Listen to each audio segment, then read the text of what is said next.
Listen, I'm going to tell you something that might shake up everything you thought you knew about communication. Ready? Here it goes. The actual words coming out of your mouth, they're responsible for maybe 8 to 12% of whether people actually listen to you or not. Yeah, I know. Mind-blowing, right? So what's the other 88 to 92%? It's all the invisible stuff. The psychology behind your message, the strategy in how you present it, the way your brain connects with their brain without either of you even realizing it's happening. This is the real game, my friend. You've probably seen this in action. You know that person at work who's not exactly the sharpest tool in the shed, but somehow everyone hangs on their every word. They get the promotions. They close the impossible deals. They seem to have this gravitational pull that draws people in. Meanwhile, you've got genuinely brilliant people, folks with incredible ideas and deep expertise, who can't get anyone to take them seriously. What's the difference? Not intelligence, not luck. It's communication mastery, plain and simple. Here's the beautiful part. This isn't some magical talent you're either born with or you're not. It's a learnable skill. Every single piece of influential communication, from the moment you walk into a room, to how you organize your thoughts, to the psychological buttons you push, it can all be learned and practiced. The world's most persuasive speakers, the CEOs running multi-billion-dollar empires, the negotiators who make the impossible happen, the leaders who inspire movements, they all follow specific psychological principles. And guess what? You're about to learn them too. By the time we're done here, you won't just talk differently, you'll think differently about every single interaction you have. You'll see the invisible architecture underneath every conversation. You'll understand why some messages land and others fall flat. But here's my one condition. You've got to actually use this stuff. These aren't neat ideas to think about over coffee. These are battle-tested strategies that work in the real world. I've seen them work in boardrooms, on first dates, in job interviews, at family dinners, you name it. The psychology of communication is universal. Once you get it, you'll never struggle to be heard, respected, or influential again. So let's dive in. Chapter 1. The fatal communication mistakes that destroy your influence before you even speak. All right, let's start with the bad news. Most people are sabotaging themselves before they even open their mouths. They walk into conversations already defeated because they're making fundamental mistakes that scream, "I'm not important," to everyone around them. And the crazy part? About 95% of people make these mistakes without having a clue they're doing it. First major mistake: reactive communication. Picture this like being a ping-pong ball instead of the paddle. Most people wait around for others to start conversations, set the vibe, determine where things are going. They respond, they follow, they let everyone else control the flow. And boom, they've just positioned themselves as a follower, not a leader. When you're constantly reacting, you're basically handing over your power and teaching everyone around you that you're someone who waits for the green light, rather than someone who makes things happen. Reactive communicators say stuff like, "I think maybe," "You're probably right," "I'm not sure, but," They ask permission to have opinions. They apologize for existing. They're constantly looking for validation, like they're checking their phone for notifications. This creates this psychological dynamic where people unconsciously file you under less important, less confident, not worth serious attention. Our brains are hardwired to respect certainty and authority. Reactive communication is the opposite of that. Second massive mistake: information dumping. Oh man, this one kills me. People think if they just pile on enough facts, data, statistics, and explanations, others will naturally agree with them. Like, here's 47 reasons why I'm right. Surely you'll see the light now. Completely backwards, my friend. Here's the thing. Our brains don't process information logically first. We process it emotionally. Then we backfill with logic to justify what we already feel. When you dump information on someone, you're actually making it harder for them to understand you. You're creating cognitive overload, which triggers this mental resistance.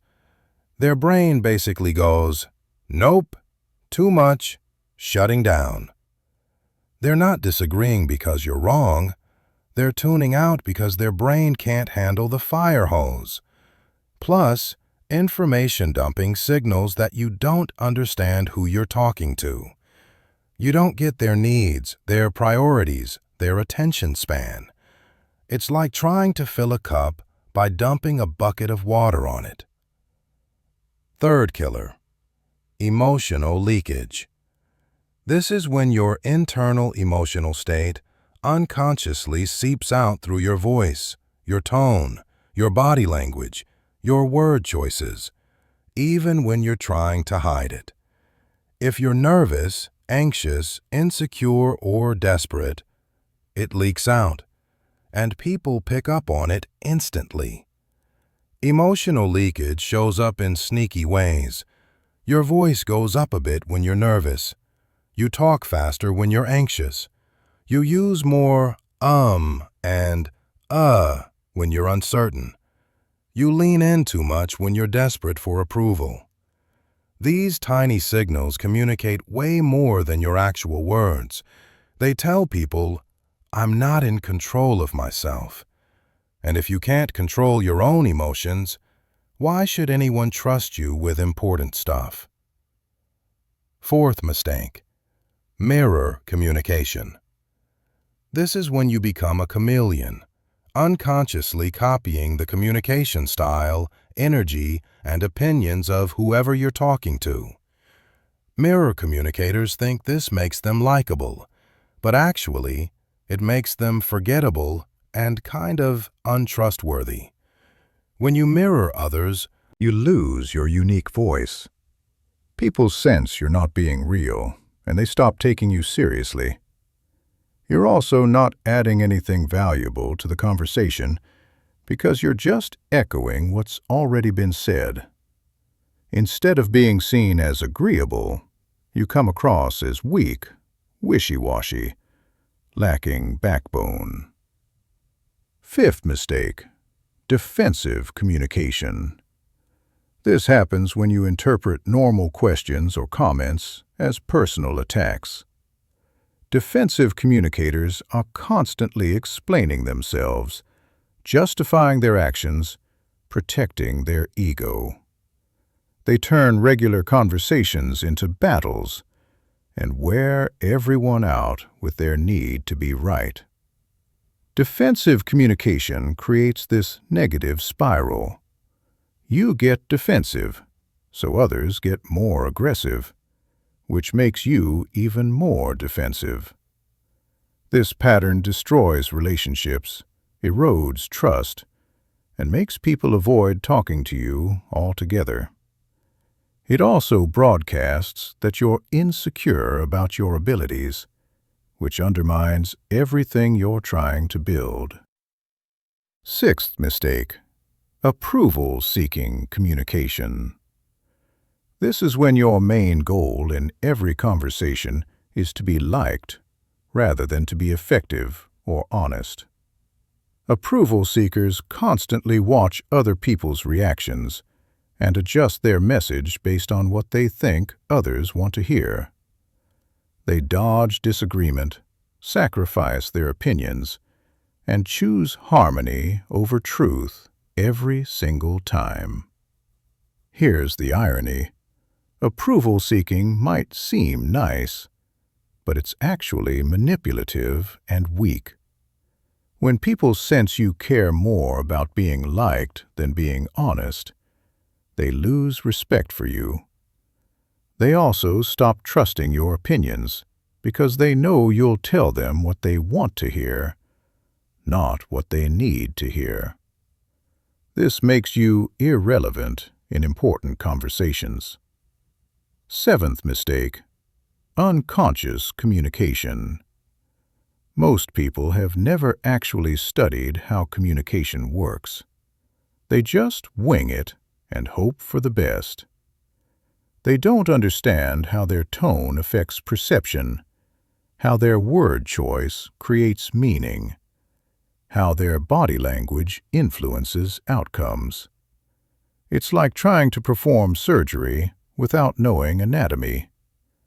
You might get lucky, but you'll probably mess things up. Unconscious communicators make the same mistakes over and over because they don't know what they're doing wrong. They blame others for misunderstanding them instead of taking responsibility for unclear communication. They get frustrated when people don't respond how they want, but they never look at their own role in creating those outcomes. These 7 mistakes are absolutely everywhere, and they're why most people struggle with influence and respect. The good news? Once you see these patterns, you can start changing them immediately. Every conversation becomes a chance to practice conscious, strategic communication that builds your influence instead of destroying it. Chapter 2: The Neuroscience of First Impressions. Why people decide about you in 3 seconds. Okay, here's something wild. Your brain makes snap judgments about people in less than 3 seconds. And those judgments? Incredibly hard to change later. This isn't a bug in human psychology. It's a feature. It evolved over millions of years to help us quickly spot threats, allies, and opportunities.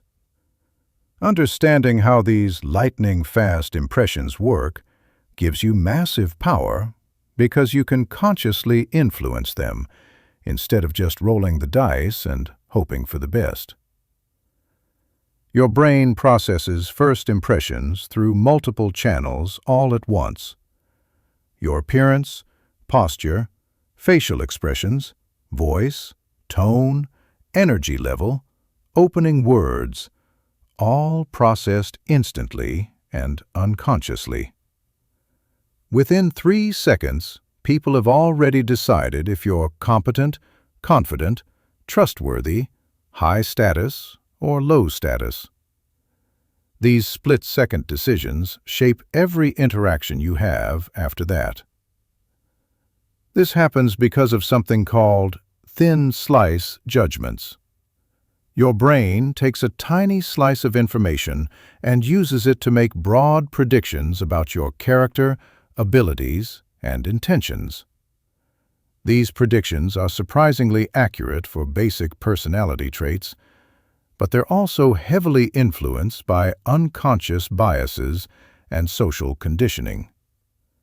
Which means you can trigger positive first impressions by understanding what signals the brain is hunting for. The first element is physical presence. Before you say anything, people are evaluating your posture, movement, and spatial awareness. Confident people take up appropriate space, move with purpose, maintain steady, controlled movements.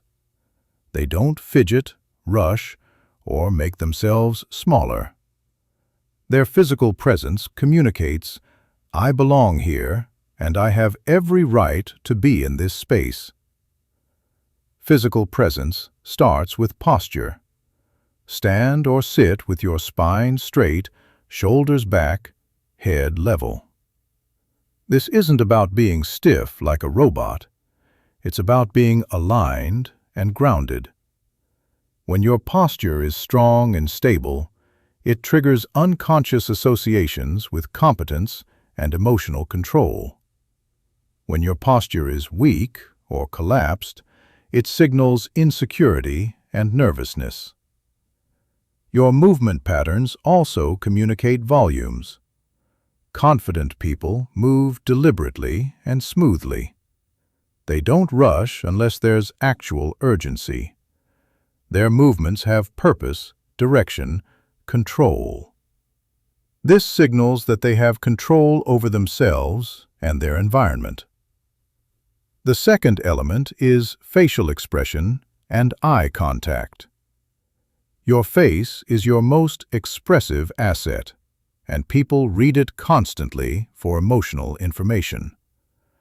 Confident communicators maintain relaxed, alert facial expressions that show they're engaged but not overeager.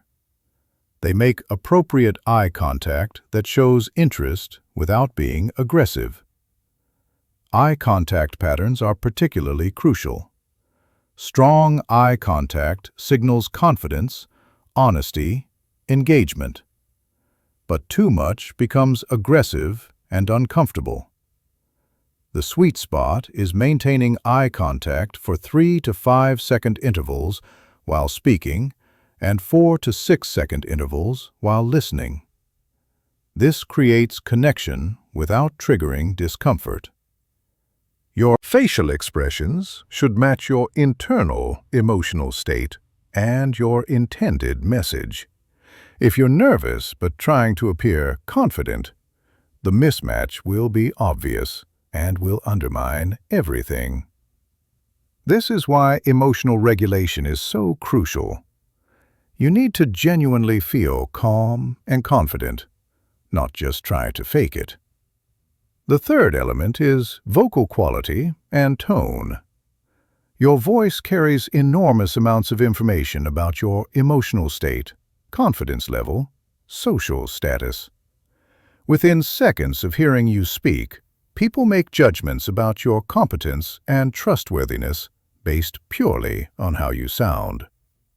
Confident voices have specific characteristics. They're well supported by breath, which creates a full, rich tone.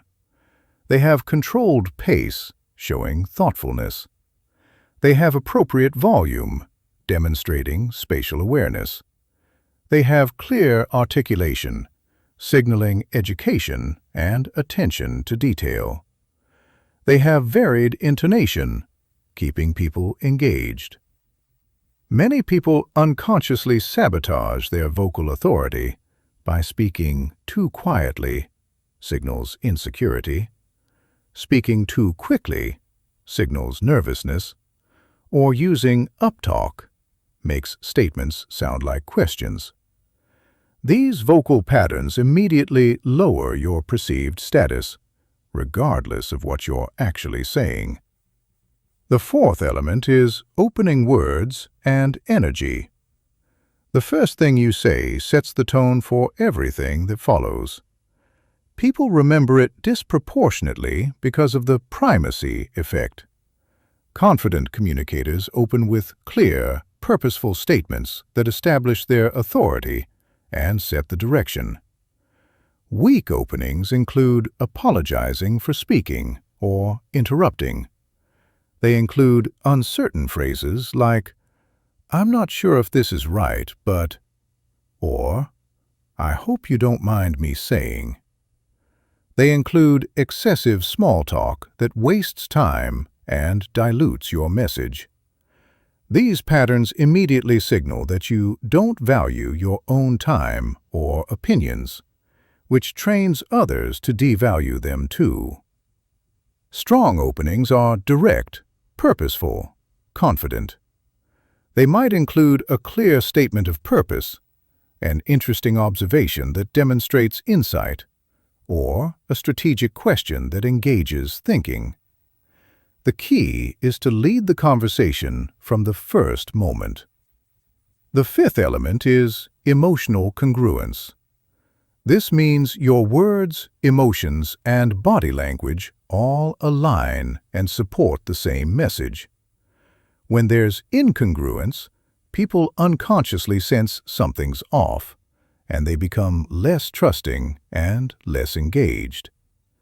Emotional congruence requires genuine confidence and emotional regulation. You can't fake it effectively because micro-expressions, body language, and vocal qualities leak your true emotional state. This is why developing real confidence is so much more effective than trying to use superficial techniques. The neuroscience of first impressions reveals that people are constantly evaluating you on multiple levels simultaneously. They're assessing your competence, confidence, trustworthiness, status, intentions, all within the first few seconds. By understanding how these assessments work, you can consciously influence them and create powerful, positive first impressions. Chapter 3. The Authority Matrix. How to command respect without being aggressive. Most people think authority comes from being loud, aggressive, or dominating. But real authority is the complete opposite. True authority is calm, controlled, magnetic. It draws people in rather than pushing them away. It creates respect rather than fear or resentment. Understanding the difference between authority and aggression is crucial because one builds your influence while the other destroys it. Authority is based on competence, confidence, emotional control. When you have genuine authority, people naturally defer to your judgment, seek your opinions, follow your lead. This happens because authority triggers unconscious respect and trust. People feel safe around authoritative individuals because they sense these people have control over themselves and their environment. Aggression, on the other hand, is based on force, intimidation, emotional reactivity. Aggressive people might get temporary compliance, but they don't get genuine respect or willing cooperation. Aggression actually signals weakness because it shows you need to use force to get what you want rather than earning it through competence. The first element of natural authority is emotional regulation. Authoritative people remain calm and controlled even in stressful situations. They don't get defensive, angry, or flustered when challenged. This emotional stability signals strength, competence, leadership capability. When others see you maintain composure under pressure, they naturally view you as someone who can handle responsibility. Emotional regulation doesn't mean being emotionless or robotic. It means being able to choose your emotional responses rather than being controlled by them. Authoritative people feel emotions, but they process them internally before responding. This allows them to respond strategically rather than reactively. The second element is intellectual confidence. This means having well-thought-out opinions based on solid reasoning and being able to articulate them clearly. Intellectual confidence shows up in how you present ideas, defend positions, engage with opposing viewpoints. You're not afraid of intellectual challenges because you've done the work. Intellectual confidence is different from arrogance. Arrogant people think they know everything and dismiss other viewpoints. Intellectually confident people know what they know, acknowledge what they don't know, and are open to learning. They don't waver on principles they've carefully considered. The third element is purposeful communication. Authoritative people communicate with clear intention behind every word. They don't speak just to fill silence or be polite. When they contribute to conversations, they add genuine value through insights, questions, or information, moves things forward. Purposeful communication also means being selective about when you speak. Authoritative people don't feel compelled to comment on everything. They speak when they have something meaningful to contribute and remain silent when they don't. This selectivity makes their words carry more weight. The fourth element is boundary setting.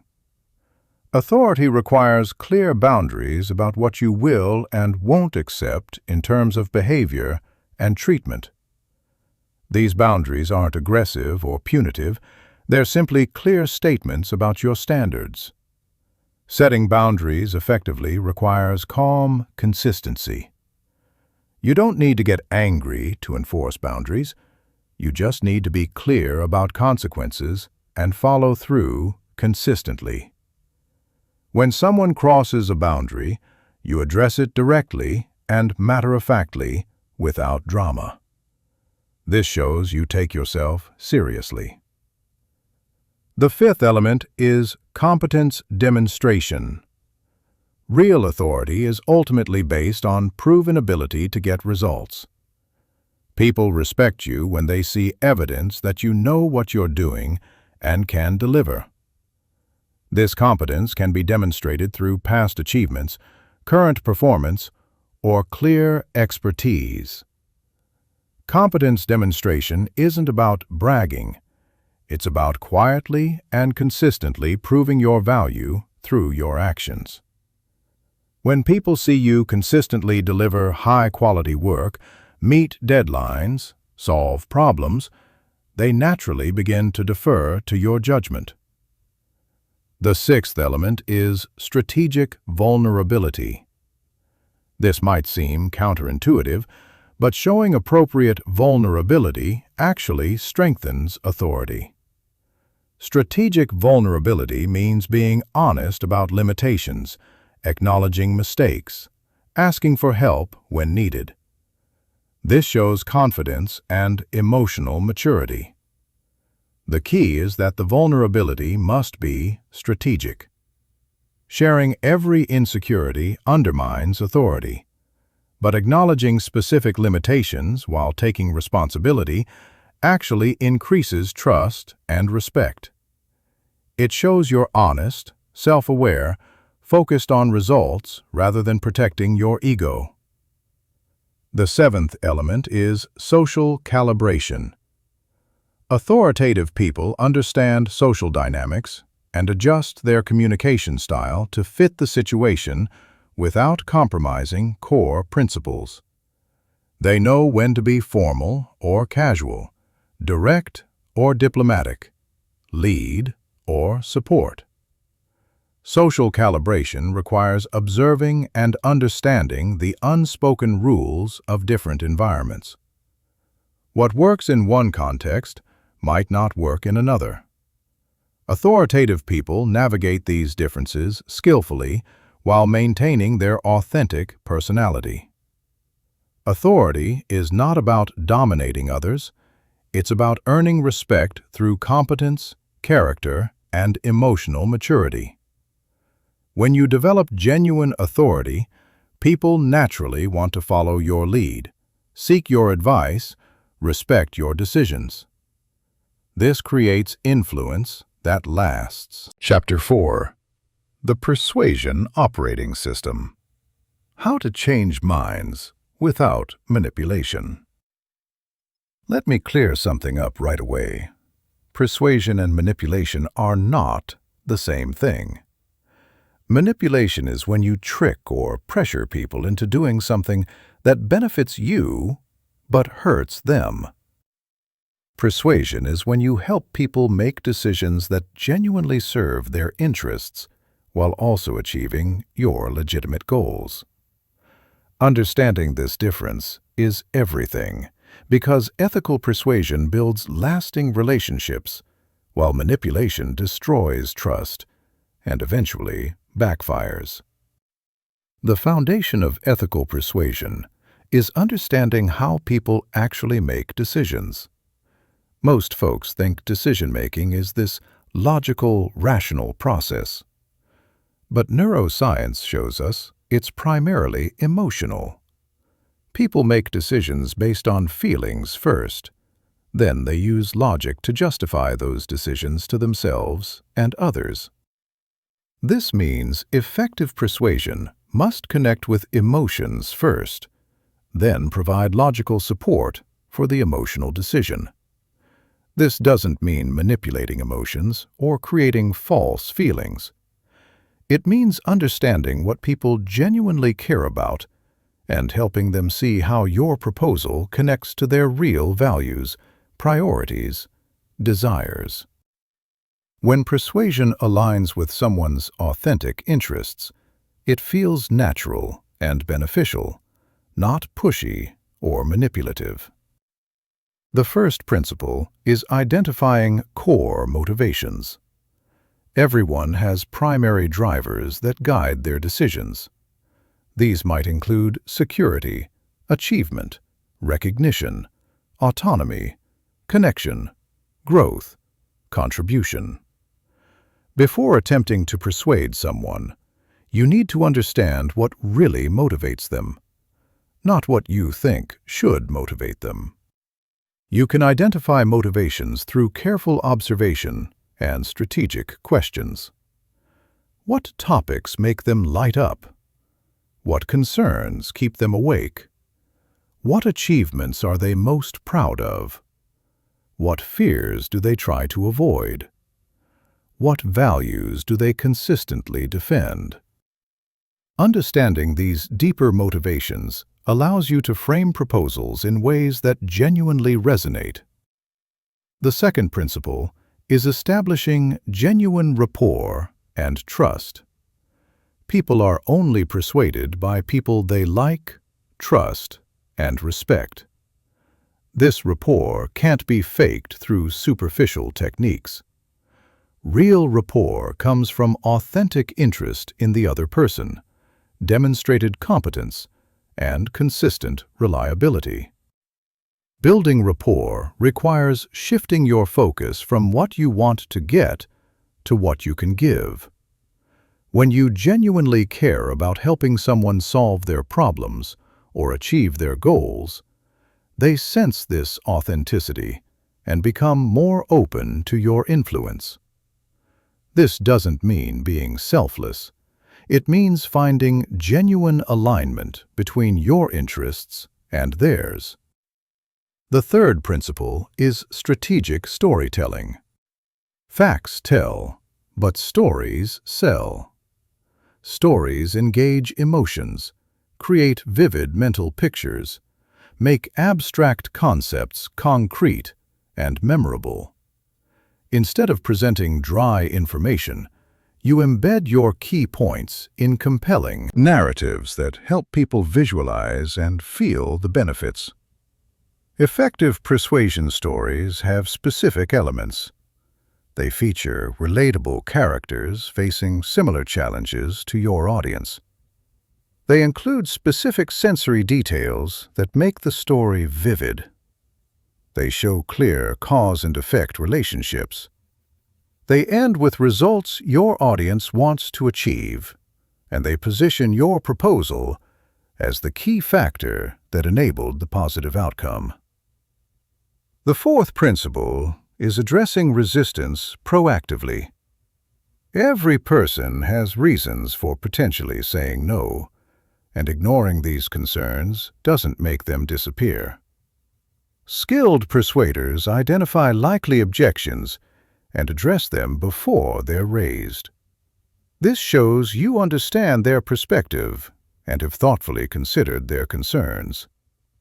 Addressing resistance isn't about overpowering objections with stronger arguments. It's about acknowledging legitimate concerns and providing genuine solutions. Sometimes this means modifying your proposal. Sometimes it means providing additional information.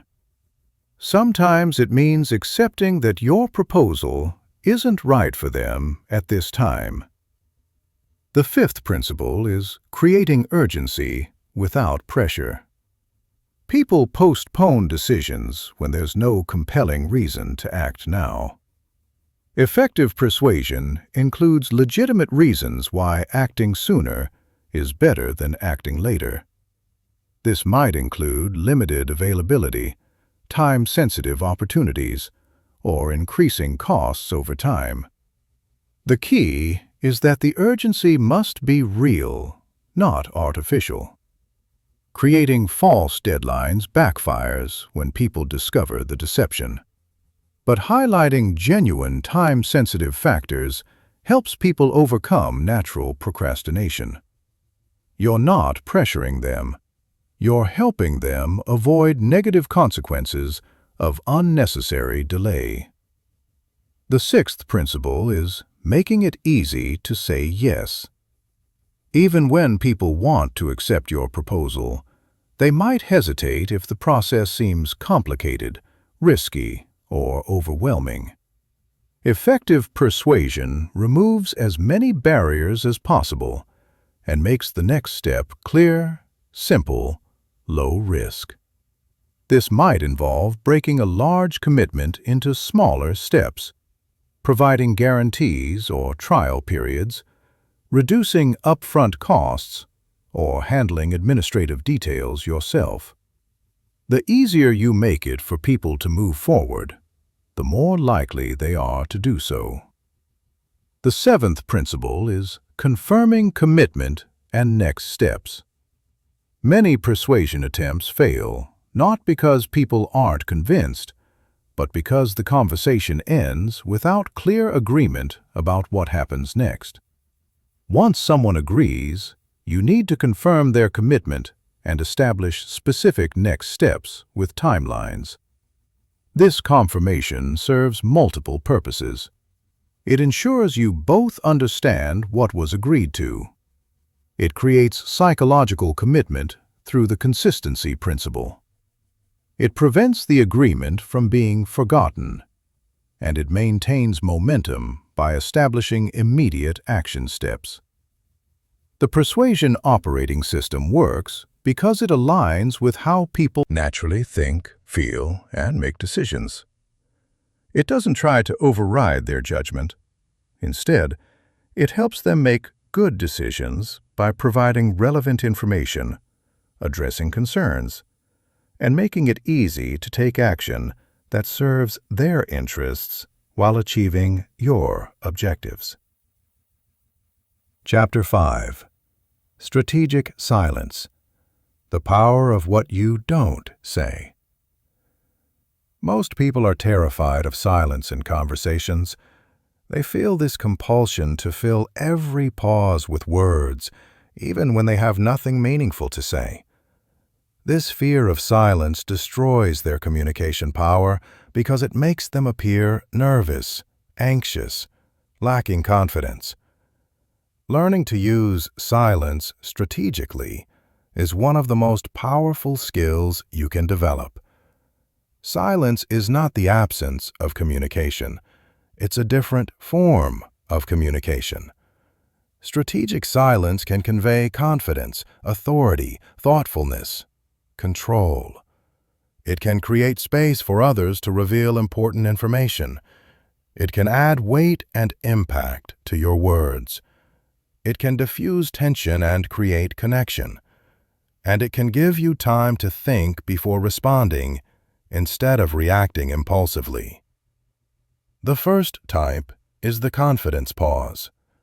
This is a brief silence before you speak that shows you're choosing your words carefully. Confident people are comfortable with this pause because they're not desperate to prove themselves or fill every moment with chatter.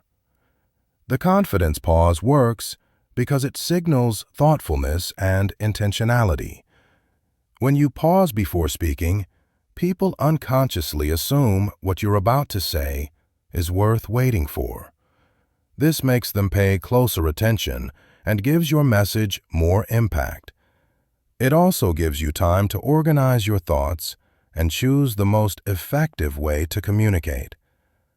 The second type is the emphasis pause. This is a strategic silence after making an important point that allows it to sink in before moving on.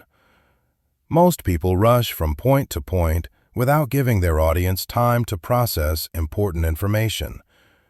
The emphasis pause ensures your key messages are absorbed and remembered. Emphasis pauses are particularly powerful after bold statements, important questions, or surprising information. The silence creates mental space for the other person to consider what you've said, rather than immediately thinking about their response. This increases the likelihood that your message will influence their thinking. The third type is the invitation silence. This is a longer pause that creates space for the other person to contribute.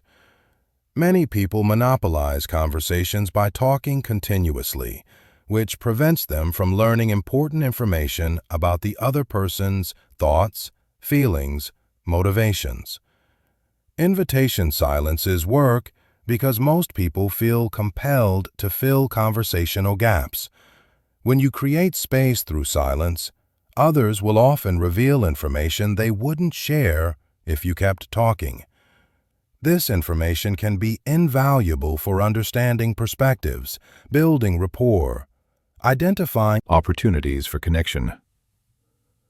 The fourth type is the processing pause. This is a silence that gives you time to think before responding to difficult questions or challenging statements.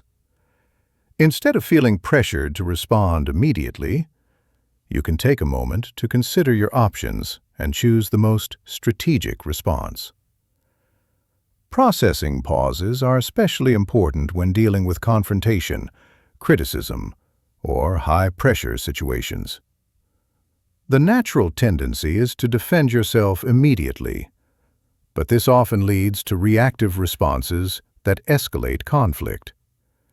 A strategic pause allows you to respond thoughtfully rather than emotionally. The fifth type is the tension pause. This is a silence that allows uncomfortable emotions or difficult topics to exist without immediately trying to fix them or move past them. Many people are so uncomfortable with tension that they rush to resolve it, even when sitting with the discomfort would be more productive. Tension pauses can be powerful in negotiations, difficult conversations, or when addressing performance issues. Instead of immediately offering solutions, you allow the other person to feel the full weight of the situation. This often motivates them to take responsibility or propose solutions themselves. The sixth type is the reflection silence. This is a pause that gives both parties time to consider what's been discussed before moving to the next topic or making decisions. Reflection silences prevent rushed decisions and ensure important conversations receive adequate consideration. Reflection silences are particularly valuable at the end of important discussions or before making significant commitments. They allow everyone involved to mentally review what's been covered, identify remaining questions, confirm understanding before proceeding. Using silence effectively requires overcoming your discomfort with conversational gaps. Most people find silence awkward because they interpret it as a sign the conversation isn't going well. But strategic silence actually improves conversation quality by creating space for deeper thinking, more genuine sharing, more thoughtful responses. The key to comfortable silence is shifting your mindset. You don't need to fill every moment with words to add value. Sometimes the most valuable thing you can contribute is attentive listening and thoughtful pauses that encourage others to share more deeply. Practicing strategic silence also requires paying attention to your emotional state. If you're anxious or insecure, you'll feel more pressure to fill silence with chatter. But if you're calm and confident, you'll be comfortable with conversational pauses and able to use them strategically. The power of silence lies in its rarity. In a world where most people talk too much and listen too little, those who master strategic silence stand out as unusually thoughtful, confident, compelling communicators. They're remembered not just for what they say, but for how they make others feel heard and respected. Chapter 6. The Social Calibration Code: Reading Rooms and Adapting Your Style. The most sophisticated communicators possess this almost supernatural ability to read social situations and adapt their style accordingly. They seem to know exactly what to say, how to say it, when to stay silent in any environment. This isn't magic or natural talent. It's a learnable skill called social calibration. Social calibration is the ability to accurately assess the unwritten rules of any social environment and adjust your communication to work within those rules while still achieving your objectives. Every social situation has invisible dynamics, power structures, cultural norms, emotional undercurrents that determine what kind of communication will be effective and what will backfire. Most people fail at social calibration because they use the same communication approach in every situation. They speak to their boss the same way they speak to friends. They use the same tone in formal meetings that they use in casual conversations. This lack of adaptation severely limits their influence and often creates unnecessary conflict. The first element is situational awareness. Before you open your mouth, you need to assess the environment. What's the formal hierarchy? Who holds decision-making power? What's the emotional climate? Are people stressed, relaxed, anxious, excited? What are the cultural norms? What behaviors are expected versus prohibited? Situational awareness requires observing multiple channels simultaneously. You're reading body language, listening to tone patterns, noting who speaks and who stays silent, watching how people position themselves physically, identifying who others defer to. This information tells you how to position yourself and what communication style will be most effective. The second element is audience analysis. Different people respond to different types of communication. Are they analytical people who want facts and logic, or relational people who want connection and emotion? Are they detail-oriented or big-picture thinkers? Are they risk-averse or risk-tolerant? You can assess audience preferences through several indicators. Their professional background often predicts communication preferences. Engineers typically prefer logical, structured transactions, while creative professionals often respond better to emotional storytelling. Their questions reveal whether they think in details or concepts, whether they focus on problems or opportunities. The third element is power dynamics assessment. Every social situation has formal and informal power structures. Formal power comes from titles and positions. Informal power comes from relationships, expertise, social status, personal charisma. Effective communication requires understanding both types and adapting accordingly. When communicating with people who have higher formal power, you typically need to be more structured, respectful, results-focused. You should prepare thoroughly, present information clearly, respect time constraints. When communicating with people who have informal power, you might need to be more relational, collaborative, patient in building consensus. The fourth element is cultural competence. Every organization, industry, social group has unique cultural norms that affect communication effectiveness. These cultures determine what topics are safe versus dangerous, what styles are respected versus rejected, what behaviors signal competence versus incompetence. Corporate cultures vary dramatically. Some value direct confrontational debate.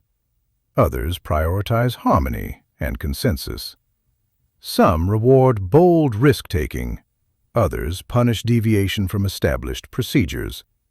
Some encourage informal, casual interaction. Others maintain strict professional boundaries. Misreading these cultural signals can destroy your credibility. The fifth element is emotional intelligence calibration. Every social situation has an emotional tone that affects how people receive and process communication. High-stress environments require different approaches than relaxed environments. Celebratory situations call for different energy than problem-solving situations. Emotional calibration means matching your energy and tone to situational requirements while maintaining your authentic personality. If everyone's stressed and urgent, you can't be slow and casual without appearing disconnected. If everyone's formal and serious, you can't be playful without seeming inappropriate. The sixth element is strategic flexibility. Social calibration isn't about becoming a chameleon with no consistent identity. It's about being strategically flexible in your approach while maintaining core values and objectives. You're adapting your methods, not your principles. Your style, not your substance. Strategic flexibility requires having multiple communication approaches in your repertoire. You need to be able to communicate analytically when situations require logic, emotionally when connection is needed, assertively when leadership is required, collaboratively when consensus building is important. The seventh element is real-time adjustment. Social calibration isn't just about reading a situation correctly at the beginning. It's about continuously monitoring feedback and adjusting your approach as the situation evolves. People's moods change, power dynamics shift, new information emerges. Real-time adjustment requires paying attention to micro-feedback signals. Are people leaning in or back? Asking questions or staying silent? Making eye contact or looking away? Nodding in agreement or showing confusion? This feedback tells you whether your current approach is working or needs modification. Mastering social calibration transforms you from someone effective in limited contexts to someone who can succeed in any environment. You become the person others rely on for important conversations, difficult negotiations, high-stakes presentations because you have this rare ability to read situations accurately and communicate in ways that achieve results while maintaining relationships. Chapter 7. The Confidence Algorithm. Building unshakable self-assurance in any situation. Here's something most people get completely wrong. Confidence is not a personality trait you're born with. It's a skill you can systematically build. Most folks think confidence comes from success, but the reality is actually reversed. Confidence creates success, not the other way around. When you understand how confidence actually works, you can build it deliberately and maintain it consistently, regardless of what's happening around you. The foundation of unshakable confidence is understanding the difference between outcome-based confidence and process-based confidence. Outcome-based confidence depends on external results and other people's approval. When things go well, you feel confident. When they don't, you feel insecure. This type of confidence is fragile and unreliable because you can't control outcomes or reactions. Process-based confidence comes from trusting your ability to handle whatever happens. It's based on your preparation, competence, and emotional resilience rather than specific results. When you have process-based confidence, you remain steady and self-assured, even when outcomes are uncertain, because you know you have the skills to navigate any situation effectively. The first element is competence building.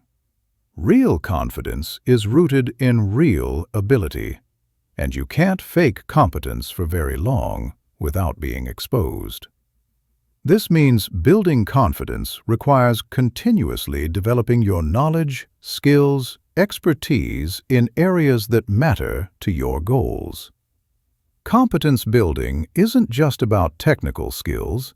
It also includes communication abilities, emotional regulation, leadership capabilities, problem-solving skills, social intelligence. The broader your competence base, the more confident you can be in diverse situations, because you know you have the tools to add value and achieve results. The key is deliberate practice focused on your specific weaknesses. Most people practice what they're already good at because it feels comfortable. But confidence comes from knowing you can handle difficult situations, which requires practicing the skills you'll need when things go wrong. The second element is preparation mastery. Confidence grows when you know you've prepared thoroughly for whatever challenges you might face. This preparation includes researching relevant information, anticipating potential problems, developing contingency plans, rehearsing important communications. Preparation mastery goes beyond surface planning to include mental and emotional preparation. You visualize successful outcomes, but also prepare mentally for potential setbacks. You practice staying calm under pressure. You develop quick decision-making processes for unexpected situations. This comprehensive preparation gives you confidence that you can handle anything. The third element is evidence accumulation. Your brain builds confidence by accumulating evidence that you can succeed in challenging situations. Every time you handle a difficult conversation, navigate a complex problem, achieve a meaningful goal, you add to your evidence bank of personal competence. Most people don't pay attention to their successes, so they don't get confidence benefits from achievements. They focus on failures while dismissing successes. Building confidence requires deliberately noting and remembering evidence of your capabilities. You can accelerate evidence accumulation by setting progressive challenges that stretch your abilities without overwhelming them. Start with situations slightly outside your comfort zone and gradually increase difficulty as your confidence grows. Each success builds evidence that you can handle increasingly challenging situations. The fourth element is self-talk optimization. Your internal dialogue has enormous impact on confidence levels because your brain believes what you tell it repeatedly. Most people have negative self-talk patterns that undermine confidence through constant self-criticism, doubt, catastrophic thinking. Optimizing self-talk doesn't mean unrealistic positive thinking.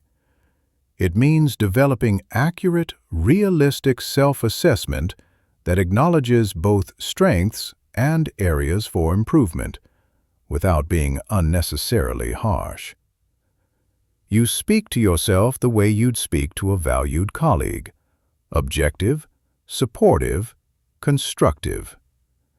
Effective self-talk focuses on process rather than outcome, on effort rather than ability, on learning rather than proving. Instead of telling yourself you have to be perfect, you remind yourself you're capable of handling challenges and learning from mistakes. Instead of fearing failure, you frame difficulties as opportunities to demonstrate resilience. The fifth element is posture and physiology management. Your physical state directly affects your emotional and mental state through the mind-body connection. When you maintain confident posture, move with purpose, control your breathing, you actually feel more confident, not just appear more confident. Confident physiology includes standing or sitting with proper alignment, moving deliberately rather than frantically, making appropriate eye contact, using controlled gestures. These physical practices don't just project confidence to others, they generate genuine feelings of confidence within yourself. Breathing patterns are particularly important. Shallow, rapid breathing triggers anxiety, while deep, controlled breathing promotes calm confidence. Learning to regulate your breathing gives you a powerful tool for managing your emotional state in any situation. The sixth element is comfort zone expansion. Confidence grows through experience with challenging situations, and you can't build that experience by staying comfortable. This requires deliberately seeking situations that stretch your abilities and force you to develop new capabilities. Comfort zone expansion should be systematic and progressive rather than reckless. You want to challenge yourself enough to grow, but not so much that you become overwhelmed. The goal is to gradually expand your comfort zone so situations that once seemed impossible become routine. Each time you successfully navigate a situation outside your previous comfort zone, you expand your confidence for similar situations in the future. Over time, this builds deep, unshakable confidence because you have extensive evidence that you can adapt and succeed in diverse, challenging circumstances. The seventh element is identity alignment. The most powerful confidence comes from alignment between your actions and your authentic identity. When you're trying to be someone you're not, or acting in ways that contradict your values, you feel insecure regardless of external success. Identity-aligned confidence means knowing who you are, what you stand for, what you're capable of achieving. It means being comfortable with your strengths and limitations without feeling the need to pretend or compensate. It means acting in ways that reflect your genuine personality and values rather than trying to meet other people's expectations. This type of confidence is unshakable because it doesn't depend on external validation. You know who you are, and you're comfortable with that identity, regardless of what others think. This inner security gives you freedom to communicate authentically and take appropriate risks without being paralyzed by fear of rejection. The confidence algorithm works because it builds genuine self-assurance based on real competence, preparation, evidence, self-knowledge, rather than superficial techniques. When you systematically develop these elements, you create confidence that withstands pressure, performs under stress, grows stronger through challenges rather than being diminished by them. Chapter 8.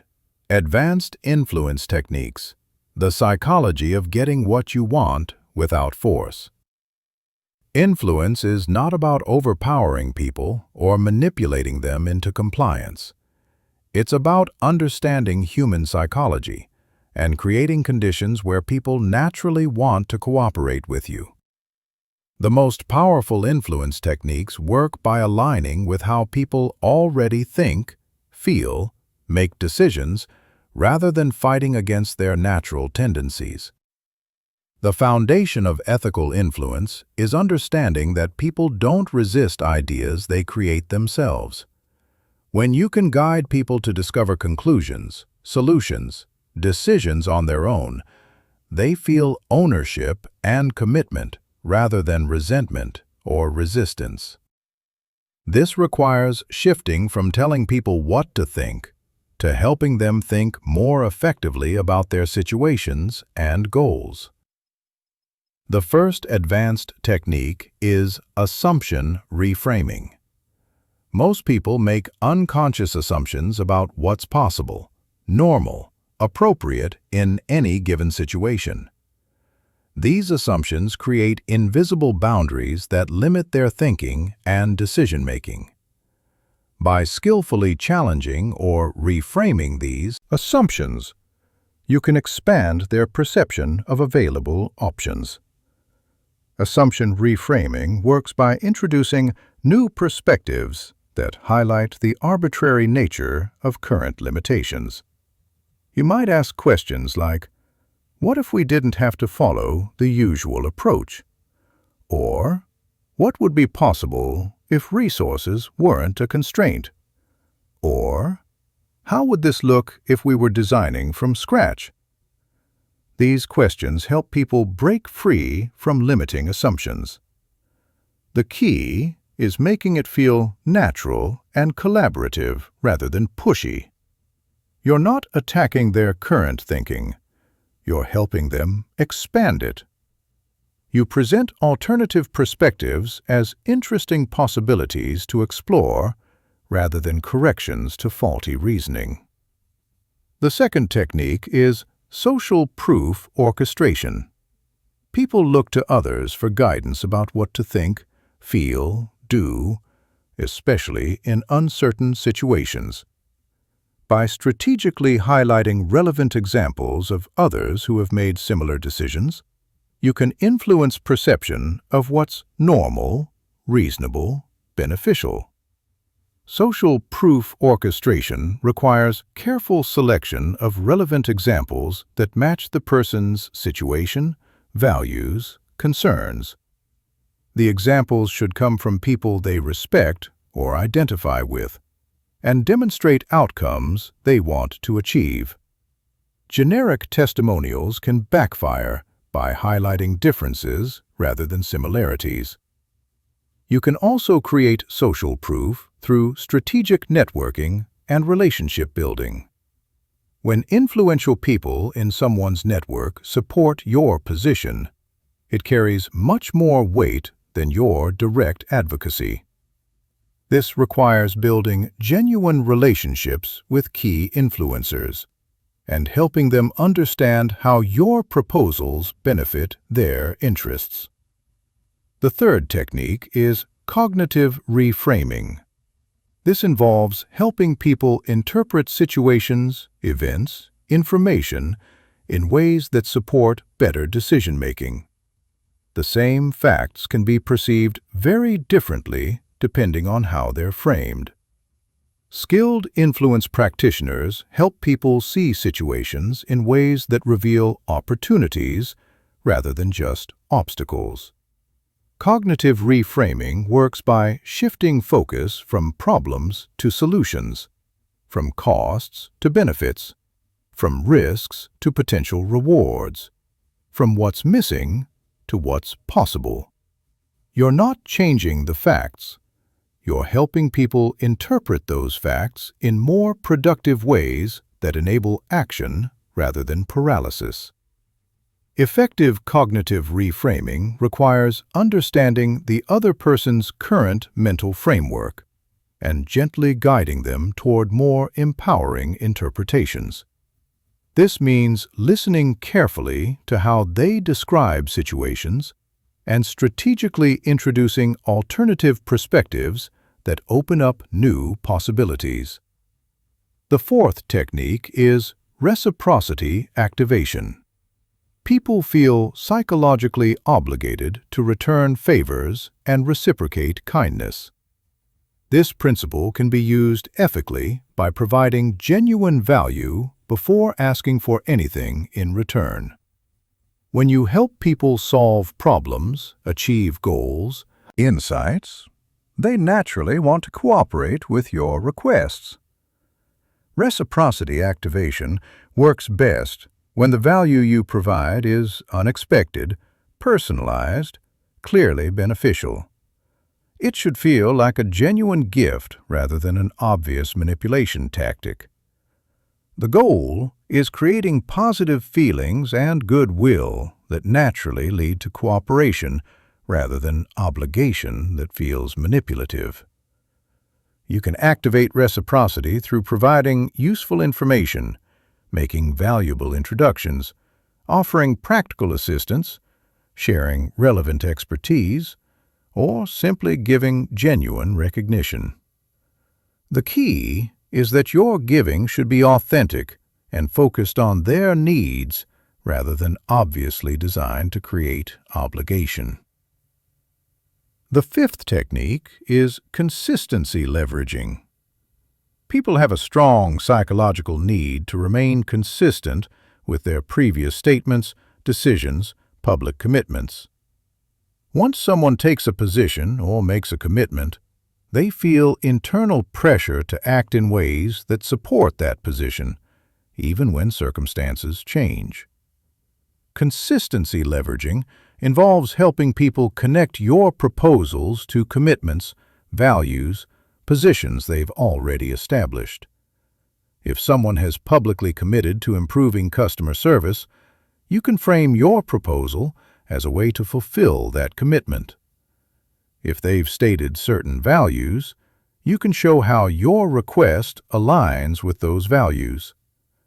The key to ethical consistency leveraging is ensuring the connections you highlight are genuine and beneficial, rather than superficial or manipulative. You're helping people see how your proposal supports their authentic commitments and values, not tricking them into compliance through artificial consistency pressure. The sixth technique is scarcity and urgency creation. People value things more when they perceive them as rare, limited, time-sensitive. This principle can be used ethically when the scarcity or urgency is genuine and relevant to the person's goals. Creating false scarcity is manipulative and backfires when discovered. Genuine scarcity might include limited availability of opportunities, resources, timing windows. Real urgency might involve deadlines, consequences, changing conditions. The key is helping people understand actual time sensitivity rather than creating artificial pressure through fake deadlines. When highlighting scarcity or urgency, you should also provide clear information about why the limitation exists and what consequences of delay might be. This helps people make informed decisions rather than feeling pressured into hasty choices they might regret. The seventh technique is emotional alignment. People make decisions based on emotions, then justify them with logic. Effective influence requires connecting with people's genuine emotions and helping them see how your proposal satisfies their emotional needs and desires, not just logical requirements. Emotional alignment means understanding what people really care about at a deeper level than stated. Rational preferences. What are their fears, hopes, ambitions, values? How do they want to feel about themselves and their decisions? What emotional outcomes are they trying to achieve or avoid? Once you understand someone's emotional drivers, you can frame your communication in ways that connect with those feelings while still providing solid, logical support. You're not manipulating emotions. You're helping people see how your proposal aligns with what they genuinely care about most deeply. These advanced influence techniques work because they align with natural human psychology rather than fighting against it. They help people make better decisions that serve their interests while also achieving your legitimate objectives.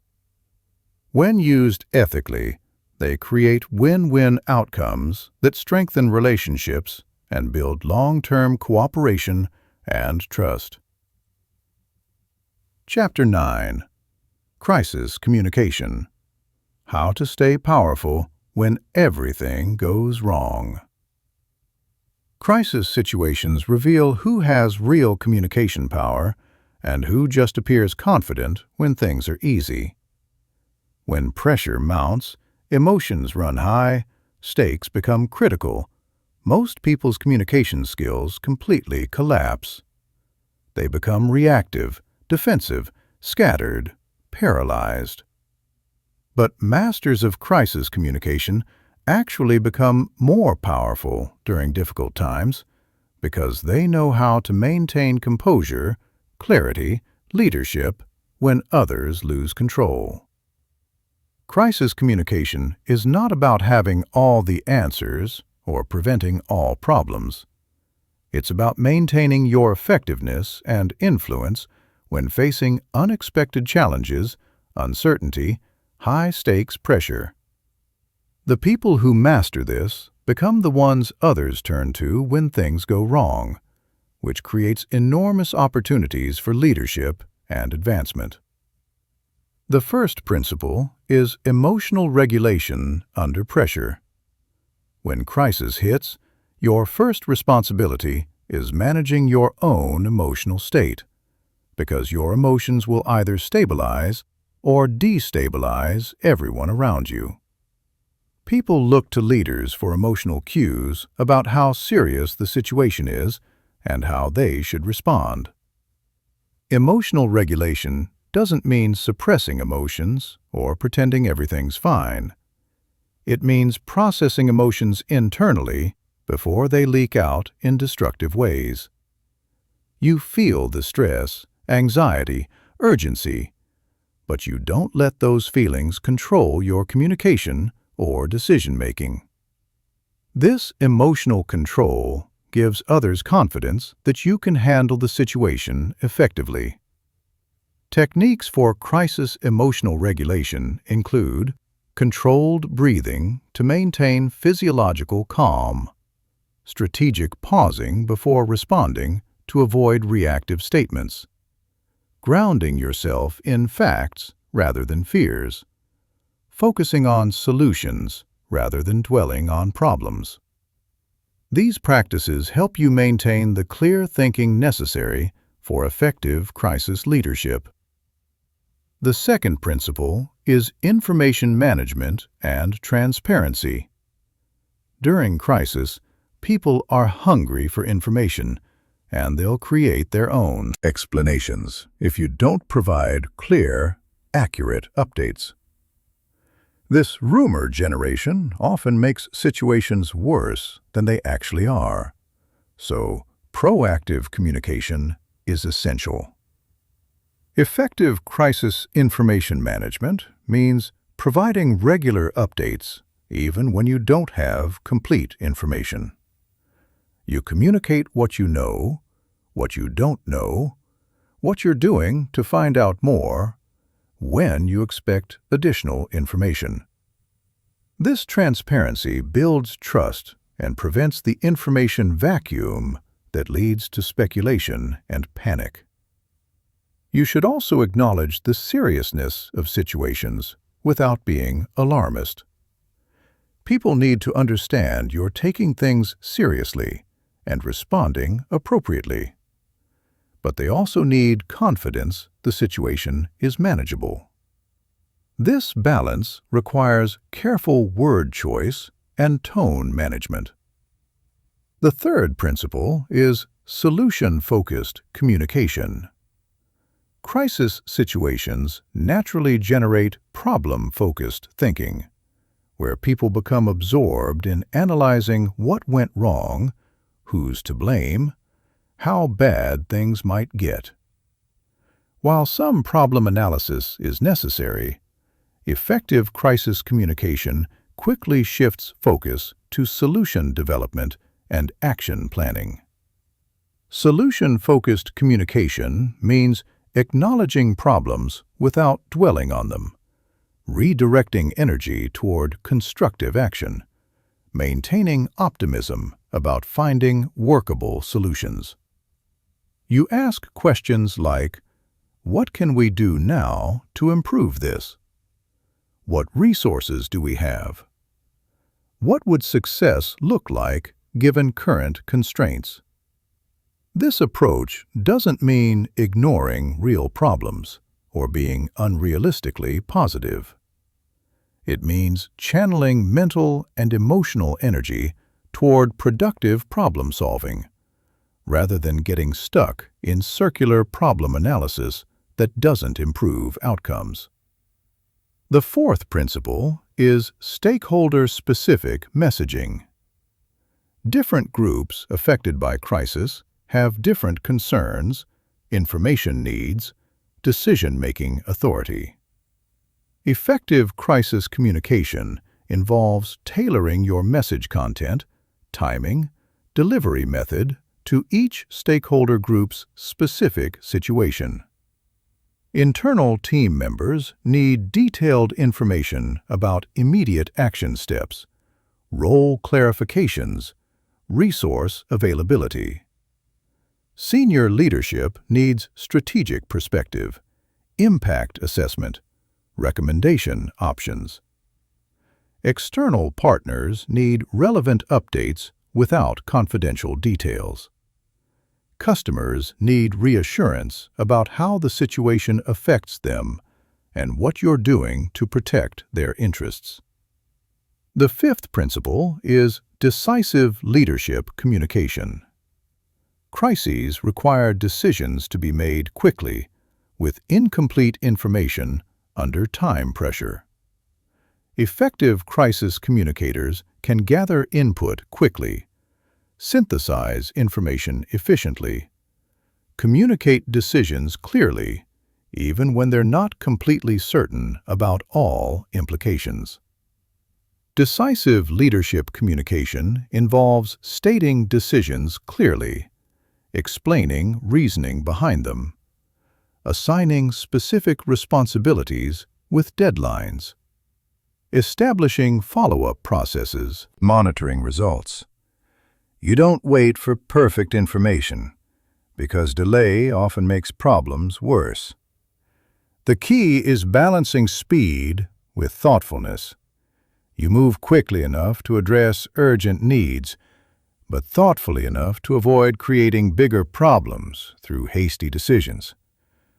This requires developing good judgment about when more analysis is needed versus when action is more important.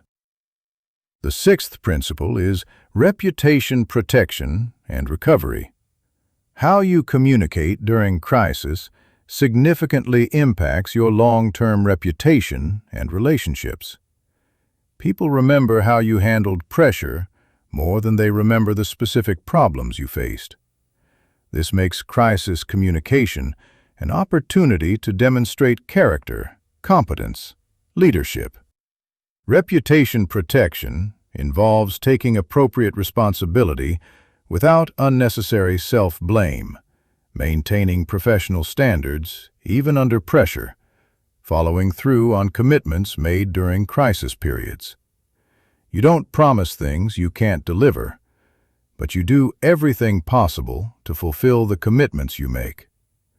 Recovery communication focuses on learning from the crisis, improving systems to prevent similar problems, demonstrating you've grown stronger as a result of handling the challenge. This positions crises as growth opportunities rather than just problems to overcome. The seventh principle is relationship strengthening through adversity. Crisis situations can either damage relationships through poor communication or strengthen them through effective crisis management. When you handle crisis well, people develop deeper trust and respect for your leadership capabilities and character. Relationship strengthening happens when you maintain clear communication, keep commitments made under pressure, show genuine concern for others' welfare, follow through on promises to improve situations. People who see you perform well under pressure become stronger advocates and supporters in the future. Crisis communication mastery transforms you from someone who struggles during difficult periods to someone who actually gains influence and respect through effective crisis leadership. Instead of avoiding challenging situations, you become the person others seek out when they need strong, steady leadership during uncertain times. Chapter 10. Building communication systems that create lasting influence. Most people approach communication as a series of random interactions without any systematic strategy for building cumulative influence over time. They have good conversations and bad conversations, random successes and unexpected failures, but no coherent system for consistently developing their communication power and expanding their influence. Building lasting influence requires systematic approaches that compound over time, rather than relying on individual moments of brilliance. The foundation of systematic communication influence is understanding that every interaction either builds or erodes your reputation for competence, trustworthiness, leadership. People form impressions about your communication abilities based on patterns they observe over time, not just single conversations. This means you need consistent standards and approaches that reinforce positive perceptions through multiple touchpoints. The first element is message consistency across contexts. Your core messages about your capabilities, values, priorities, expertise should remain consistent whether you're speaking in formal presentations, casual conversations, written communications, or crisis situations. This consistency helps people develop clear, accurate impressions of who you are and what you stand for. Message consistency doesn't mean being rigid or robotic. It means having clear, authentic, core themes that appear reliably across different formats and situations. When people interact with you multiple times, they should get reinforcing evidence about your key strengths and values rather than confusing mixed signals that make you hard to categorize or remember. You develop message consistency by identifying your core professional identity and value proposition, then finding natural ways to reinforce these themes in diverse communication situations. This requires conscious preparation and practice, but becomes more natural over time as you develop communication habits that automatically reinforce your desired reputation. The second element is relationship mapping and strategic networking. Influence flows through relationships, and building systematic influence requires understanding your relationship ecosystem and developing strategic approaches for strengthening key connections over time. This means identifying who influences whom in your professional environment and building authentic relationships with those key connectors. Relationship mapping involves analyzing formal and informal power structures, identifying decision-makers and influencers, understanding relationship dynamics between key players, recognizing opportunities for adding value to important relationships. This analysis helps you prioritize relationship-building efforts and develop appropriate strategies for different types of connections. Strategic networking goes beyond collecting contacts to focus on creating genuine mutual value with people who can expand your influence and opportunities. This requires understanding others' goals, challenges, priorities, then finding authentic ways to help them achieve their objectives while building stronger professional relationships. The third element is expertise positioning and thought leadership development. People develop lasting influence by becoming known for specific expertise and insights that others find valuable.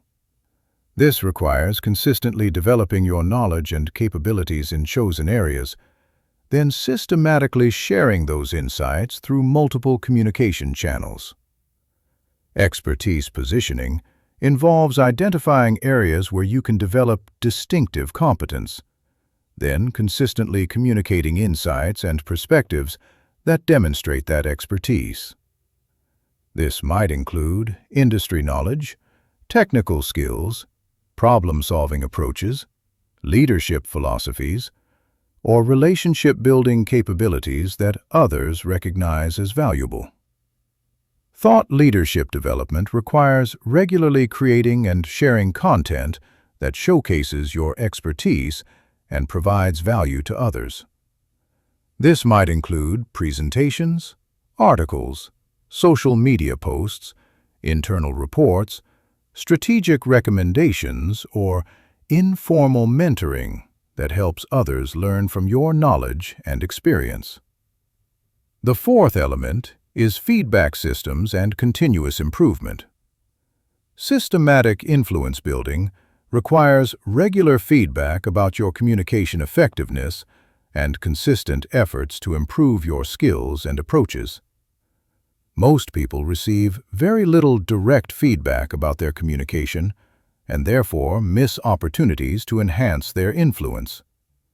Effective feedback systems include seeking input from trusted colleagues and mentors, tracking outcomes from important communications, observing others' responses and reactions to your messages, regularly assessing your progress toward influence and relationship goals. This feedback helps you identify what's working well and what needs adjustment. Continuous improvement means treating communication as a skill that can always be enhanced rather than a fixed ability.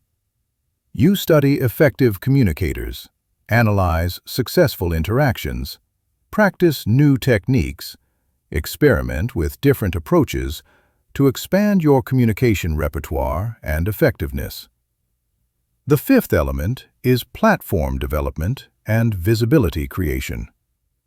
Lasting influence requires that people know about your capabilities and expertise, which means systematically creating visibility for your ideas, contributions, achievements.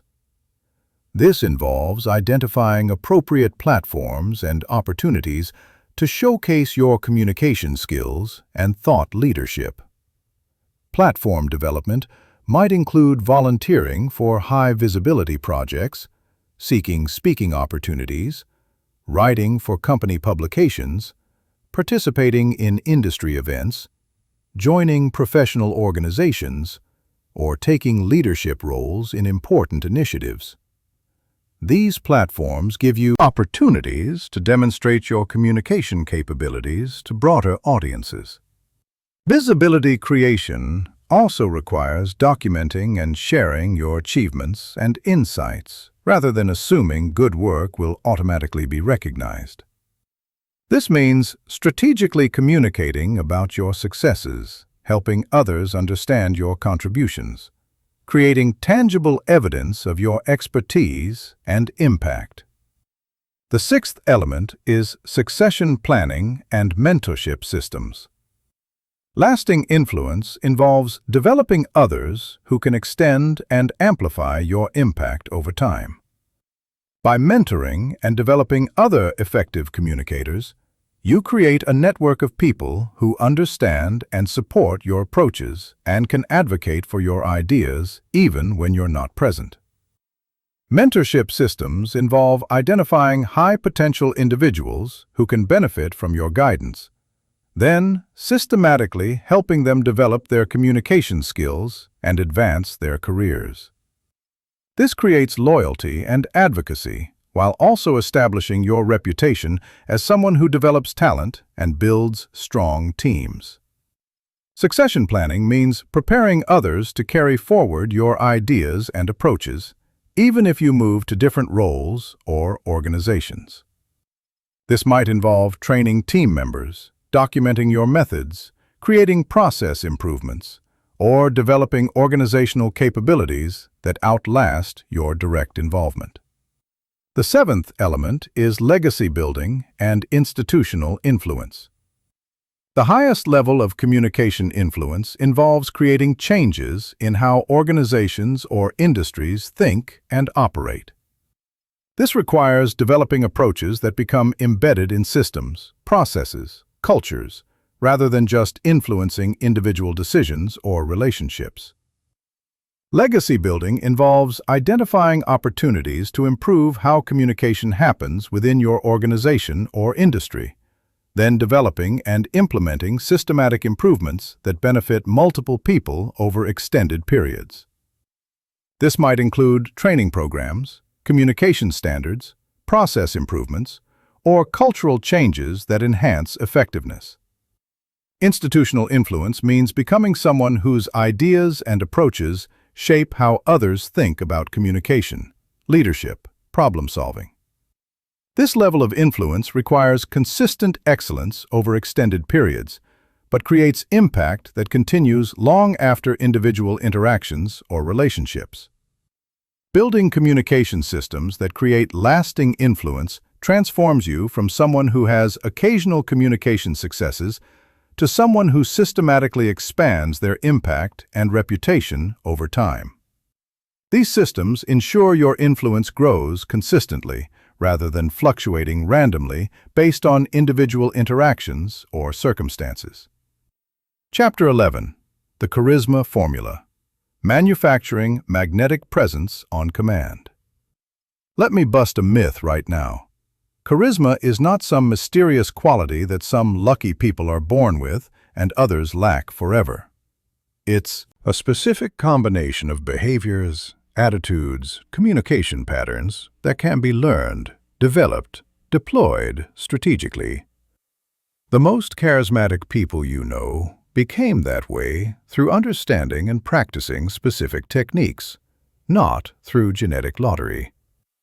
The foundation of charisma is making other people feel important, valued, understood when they interact with you. Charismatic people have mastered the art of focusing their attention and energy on others in ways that create powerful, positive emotions. This isn't manipulation or fake interest.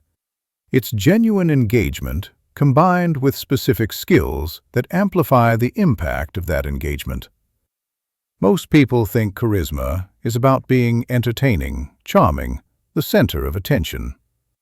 But real charisma is about making others feel like they're the center of attention when you're with them.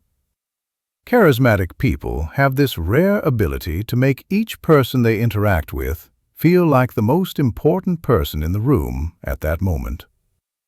The first element is presence intensity. This means giving your complete, undivided attention to whoever you're communicating with, regardless of distractions, competing priorities, other interesting people nearby. Most people give partial attention while thinking about other things, checking devices, scanning the room for more important conversations. Presence intensity requires mental discipline to focus completely on the current interaction. You're not thinking about your next meeting, your phone notifications, other people you want to talk to. Your entire mental and emotional energy is directed toward understanding and engaging with the person in front of you. This level of attention is rare in modern society, where everyone's constantly distracted and multitasking. When someone experiences your complete, focused attention, it creates a powerful, positive emotion that they associate with you. They feel heard, understood, valued in ways that most interactions don't provide. The second element is emotional attunement. Charismatic people are masters at reading and responding to other people's emotional states. They can sense when someone's excited, nervous, proud, frustrated, uncertain, and they adjust their communication style to match and support those emotions appropriately. Emotional attunement involves paying attention to subtle cues like tone of voice, body language, energy level, word choice, that reveal how someone's feeling beyond what they're explicitly saying. You're reading between the lines to understand their emotional experience, not just their factual communication. Once you understand someone's emotional state, you can respond in ways that validate and support their feelings. If they're excited about something, you match their enthusiasm. If they're worried about a challenge, you acknowledge their concern and offer appropriate support. If they're proud of an achievement, you celebrate with them genuinely. The third element is curiosity amplification. Charismatic people ask better questions and show genuine interest in learning about others. They're not just waiting for their turn to talk or looking for opportunities to share their own stories. They're authentically curious about other people's experiences, perspectives, insights. Curiosity amplification means asking follow-up questions that show you're really listening and want to understand more deeply. Instead of surface-level small talk, you probe into what makes people passionate, what challenges they're facing, what they're learning, what they're excited about. These deeper questions create more meaningful connections. The key is that your curiosity must be genuine, not strategic. People can sense when you're asking questions just to appear interested, versus when you're actually fascinated by their answers. Real curiosity creates real connection, while fake interest feels manipulative and hollow. The fourth element is energy management and contagion. Charismatic people understand that energy is contagious, and they consciously manage their energy level to create positive emotional states in others. They bring appropriate energy to different situations, whether that's calm confidence in crisis moments, enthusiasm for new projects, or focused intensity for important discussions. Energy management requires self-awareness about your current emotional and physical state, combined with the ability to consciously adjust your energy to serve the situation and the people you're with. If you're tired or stressed, you don't let that negative energy infect your interactions. If the situation calls for high energy, you find ways to generate genuine enthusiasm. Energy contagion works because humans unconsciously mirror the emotional states of people around them, especially people they respect or admire. When you consistently bring positive, appropriate energy to interactions, people start feeling better when they're around you, which makes them want to spend more time with you. The fifth element is storytelling mastery. Charismatic people are compelling storytellers who can make ordinary experiences interesting and meaningful. They understand how to structure narratives, create emotional engagement, use stories to illustrate points, connect with others, create memorable shared experiences. Effective storytelling involves selecting relevant details that create vivid mental pictures, using appropriate pacing to build tension and interest, including emotional content that helps listeners connect with the experience, ending with insights or lessons that add value beyond entertainment. Charismatic storytelling isn't about having the most interesting life or most dramatic experiences. It's about finding the universal human elements in ordinary situations and presenting them in ways that help others see new perspectives or feel understood in their own similar experiences. The sixth element is vulnerability calibration. Charismatic people share appropriate, personal information that helps others feel connected to them without oversharing or making others uncomfortable. They understand the difference between strategic vulnerability that builds connection and emotional dumping that creates awkwardness. Strategic vulnerability means sharing challenges, struggles, uncertainties that others can relate to while maintaining your overall competence and strength. You might share a professional challenge you're navigating, a skill you're working to develop, or a lesson you learned from a mistake. The key is that your vulnerability should serve the relationship and the conversation, not just your need for attention or emotional support. You're sharing personal information to help others feel less alone in their own challenges, or to demonstrate that growth and learning are ongoing processes for everyone. The seventh element is positive assumption and benefit of the doubt. Charismatic people consistently assume positive intentions and give others the benefit of the doubt rather than being suspicious, cynical, or quick to judge.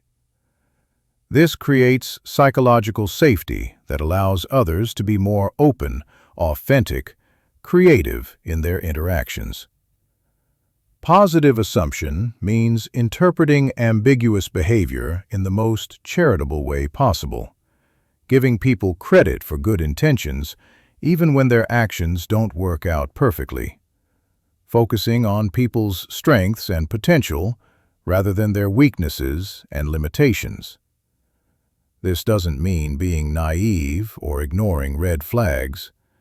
It means starting from a position of trust and respect, rather than requiring people to prove themselves worthy of positive treatment.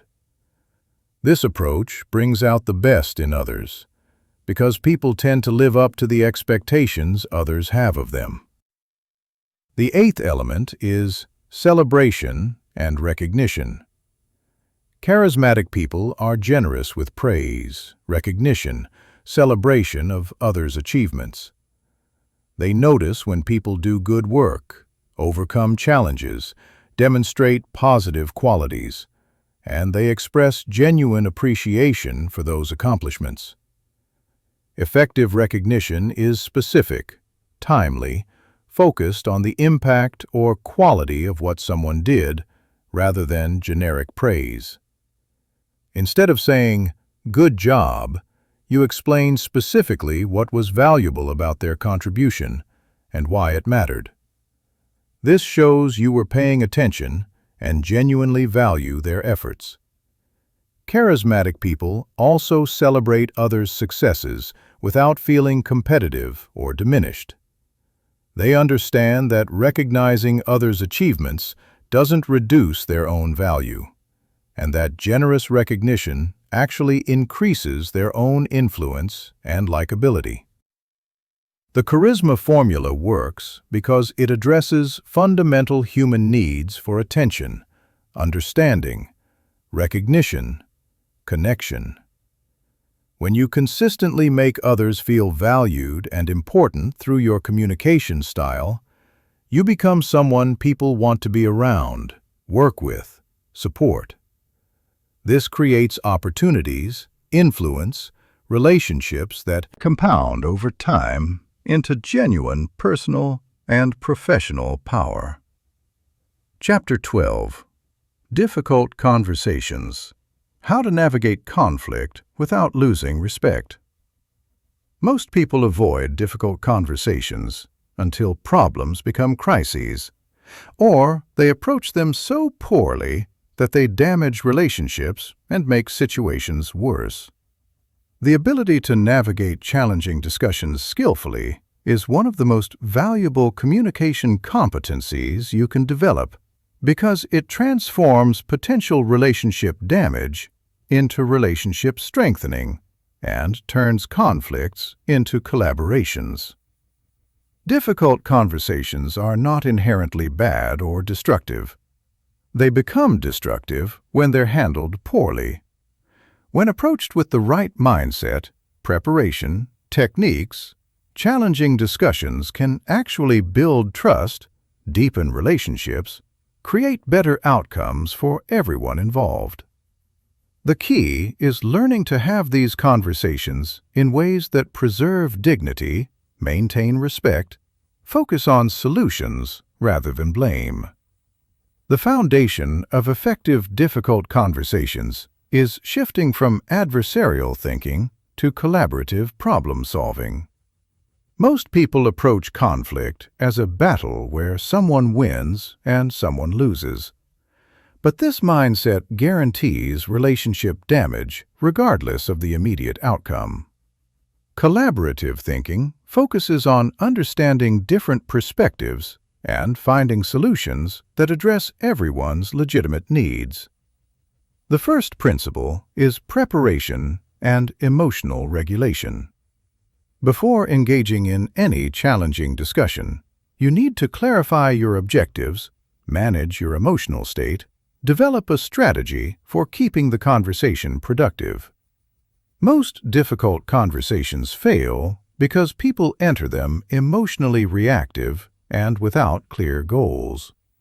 Preparation involves identifying what outcome you actually want from the conversation, not just what you want to say or prove. Are you trying to solve a specific problem, change someone's behavior, clarify expectations, repair a relationship, prevent future issues? Having clear objectives helps you stay focused on productive outcomes, rather than getting sidetracked by emotions or blame. Emotional regulation requires processing your feelings about the situation before the conversation, so they don't leak out in destructive ways during the discussion. If you're angry, hurt, frustrated, disappointed, you need to acknowledge those emotions and develop strategies for managing them during the conversation. The second principle is opening with intention and respect. How you start a difficult conversation largely determines how it will unfold. Aggressive, accusatory, or emotional openings immediately trigger defensiveness and conflict escalation. Respectful, intentional openings create space for productive dialogue, even about challenging topics.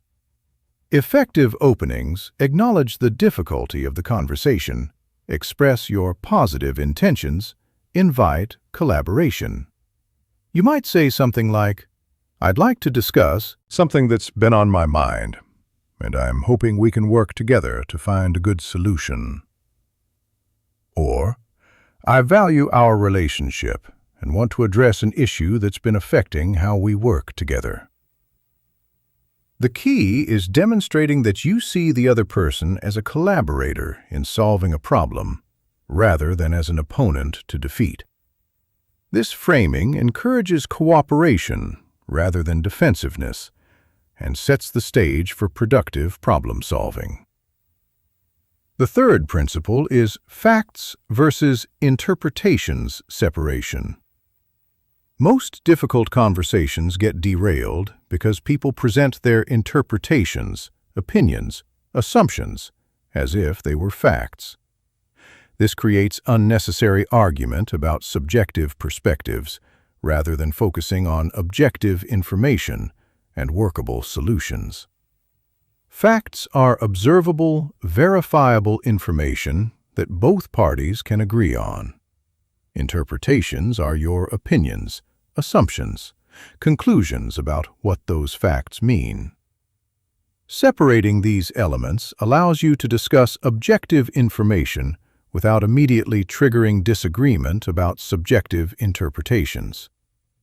For example, saying, "You don't respect deadlines," is an interpretation that will likely trigger defensiveness.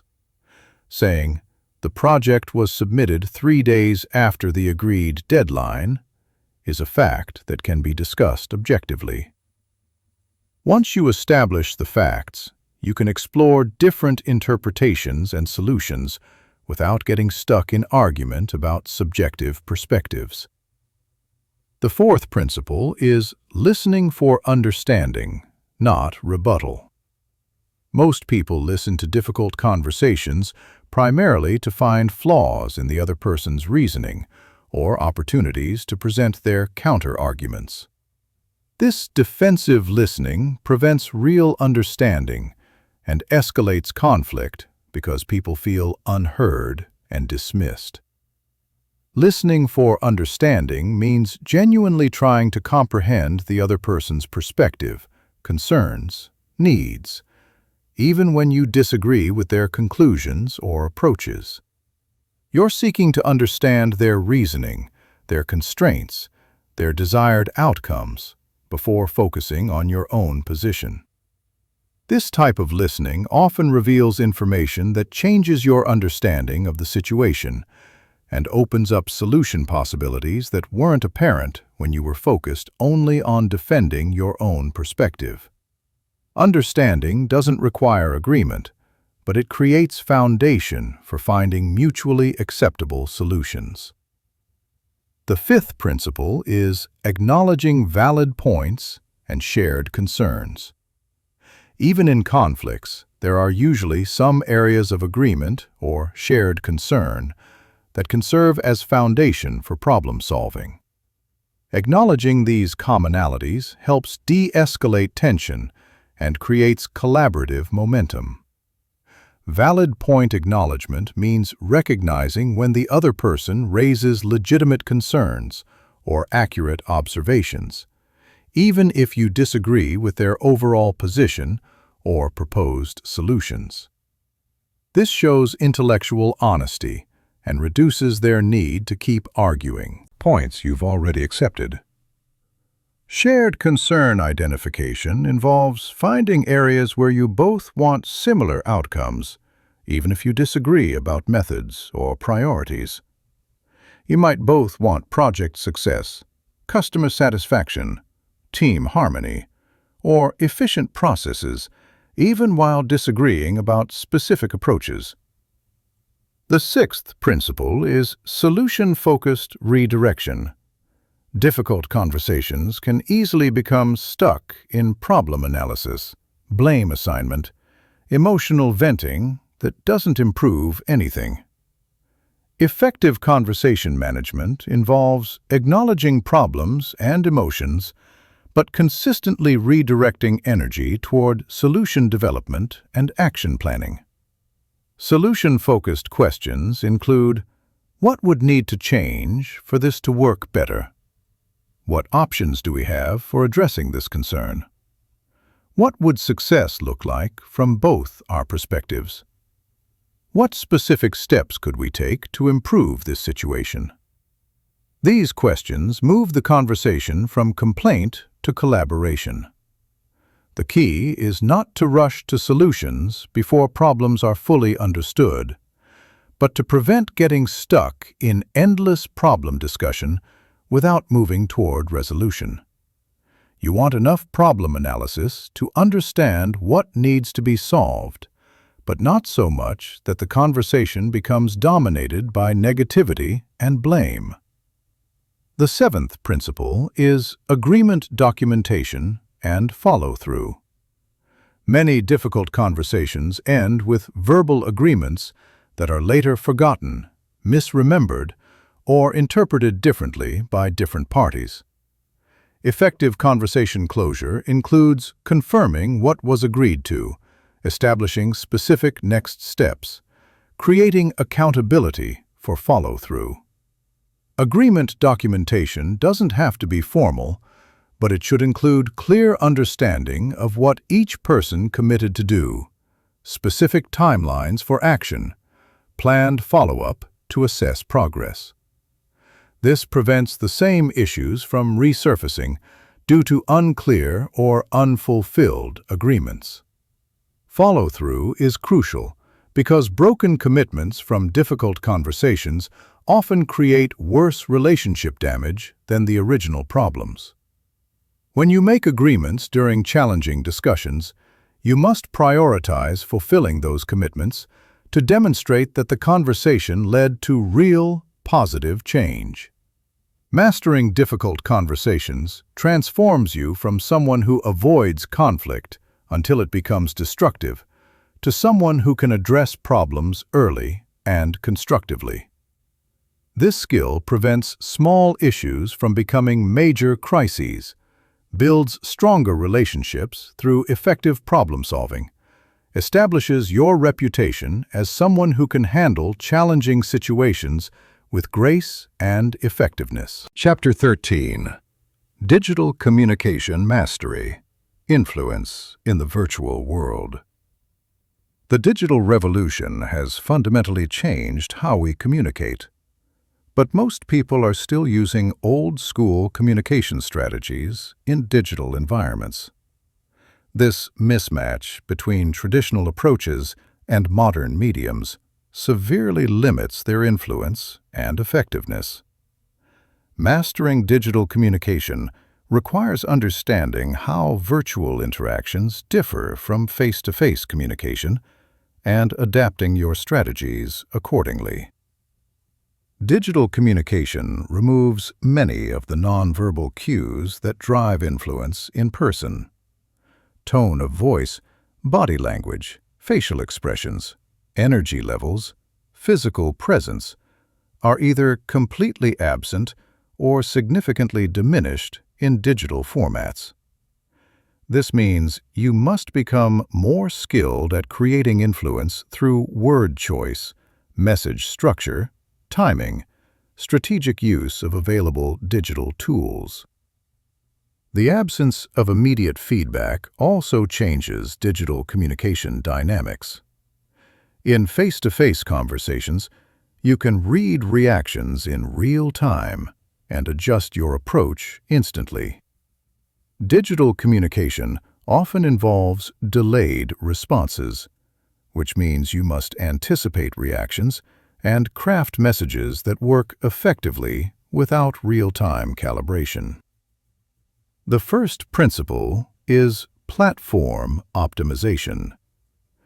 Different digital platforms have different communication norms, user expectations, algorithmic behaviors that affect how your messages are received and distributed. What works on email doesn't work on social media. What works in video calls doesn't work in text messages. What works in formal digital presentations doesn't work in casual online interactions. Platform optimization requires understanding the specific characteristics of each digital environment and adapting your communication style to match user expectations, while still maintaining your authentic voice and achieving your influence objectives. This isn't about becoming a different person on different platforms. It's about emphasizing different aspects of your communication style to match platform norms.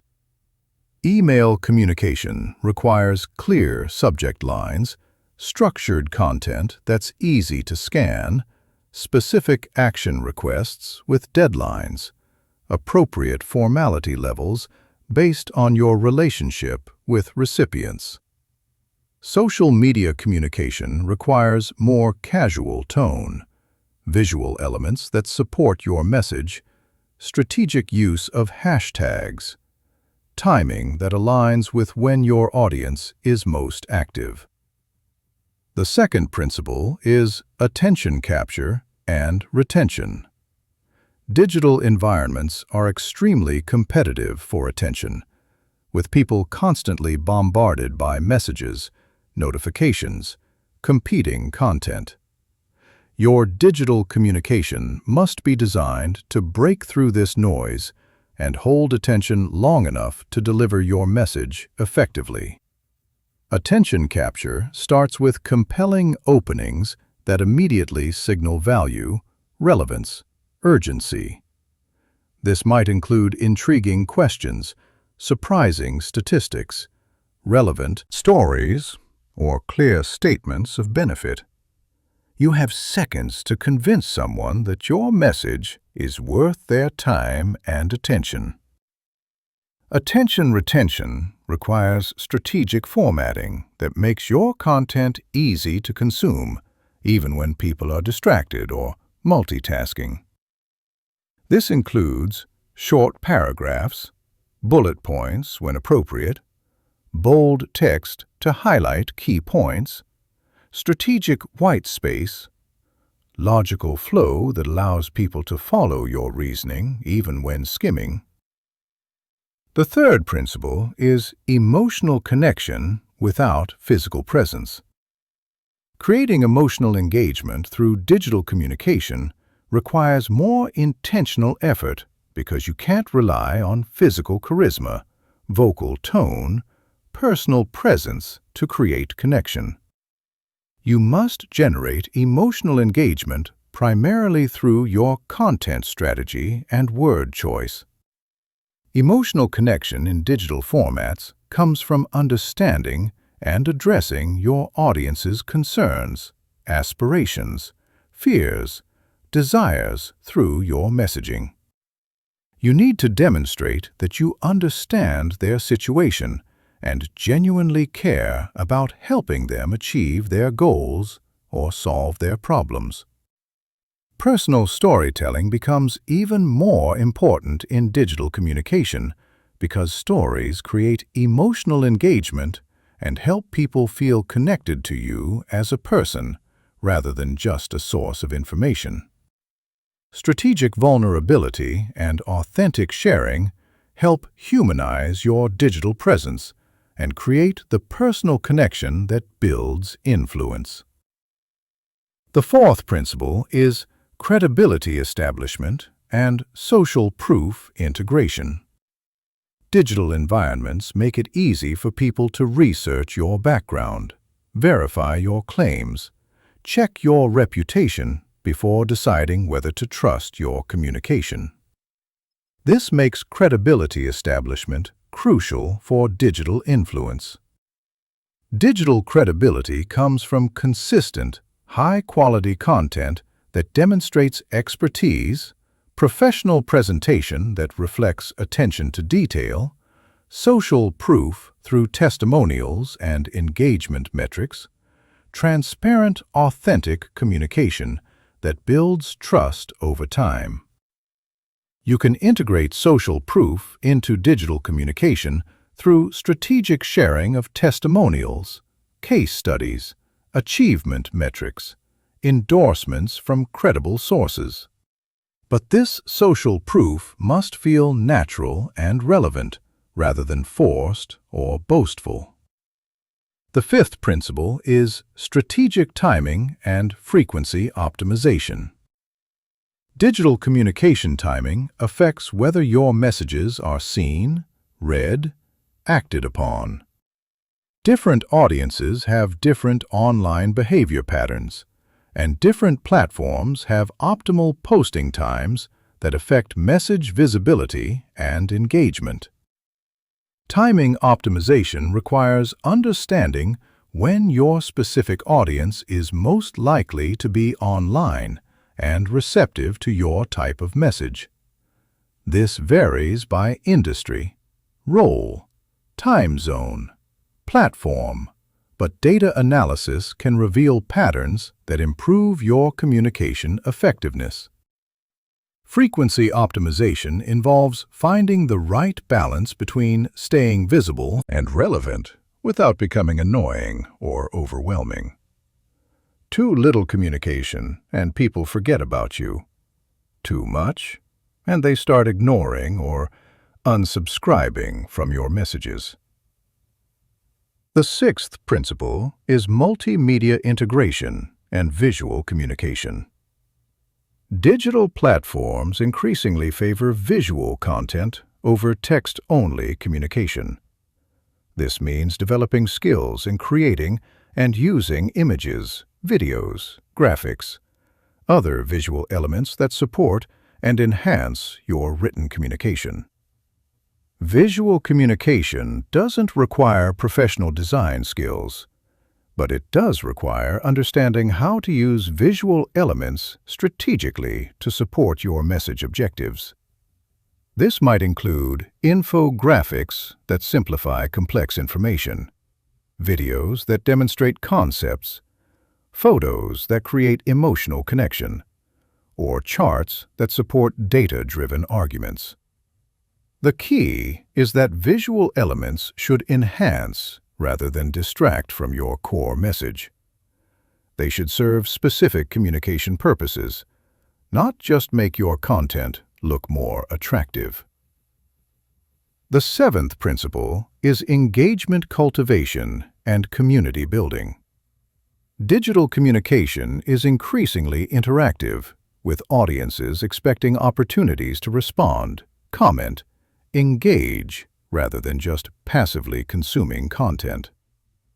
Building digital influence requires creating opportunities for meaningful engagement that builds relationships over time. Engagement cultivation involves asking questions that encourage responses, sharing content that invites discussion, responding thoughtfully to comments and messages, creating opportunities for your audience to contribute value rather than just receiving it from you. Community building takes engagement further by creating ongoing relationships between audience members, not just between you and individual followers. This might involve facilitating introductions, encouraging collaboration among your network, or creating forums where people with shared interests can connect and support each other. Digital communication mastery transforms your online presence from a static information source to a dynamic influence platform that builds relationships, creates opportunities, establishes your expertise across multiple digital environments. This expanded digital influence increasingly translates into real-world opportunities and offline relationship building, as digital and physical communication become more integrated. Chapter 14. The Mastery Mindset. Becoming a lifelong student of human psychology. Communication mastery is not a destination you reach and then maintain effortlessly. It's an ongoing journey of learning, observation, practice, refinement. The most powerful communicators never stop studying human psychology, observing social dynamics, experimenting with new approaches, because they understand that both communication contexts and human behavior are constantly evolving. The mastery mindset separates people who plateau at basic competence from those who continue, developing extraordinary influence throughout their careers. This mindset involves treating every interaction as a learning opportunity, approaching communication challenges with curiosity rather than frustration, systematically studying what works and what doesn't in your specific contexts and relationships. Most people think communication improvement happens through formal training courses or workshops. But real mastery comes from developing sophisticated observation skills and consistently analyzing your communication experiences. You become your own communication laboratory, constantly testing hypotheses and refining your approaches based on real-world feedback. The first element is pattern recognition development.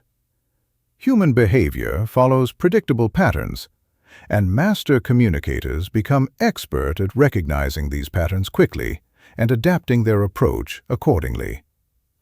This pattern recognition allows them to read situations accurately, predict likely responses, choose communication strategies that are most likely to achieve their objectives. Pattern recognition requires systematic observation of communication dynamics across multiple contexts, relationships, situations. You start noticing how different personality types respond to different communication approaches, how cultural backgrounds affect communication preferences, how stress levels change people's receptivity to different messages, how power dynamics influence conversation flow. You develop pattern recognition by paying attention to multiple data points simultaneously. You observe verbal responses, but also body language, energy changes, engagement levels, follow-up behaviors. You notice not just what people say, but how they say it, when they choose to speak, how their communication changes under different circumstances. The second element is feedback seeking and integration. Master communicators actively seek feedback about their communication effectiveness from multiple sources and use that feedback to continuously improve their approaches. They don't assume they know how they're being perceived or what impact their communication is having. Effective feedback seeking involves asking specific questions about communication effectiveness rather than general questions about performance.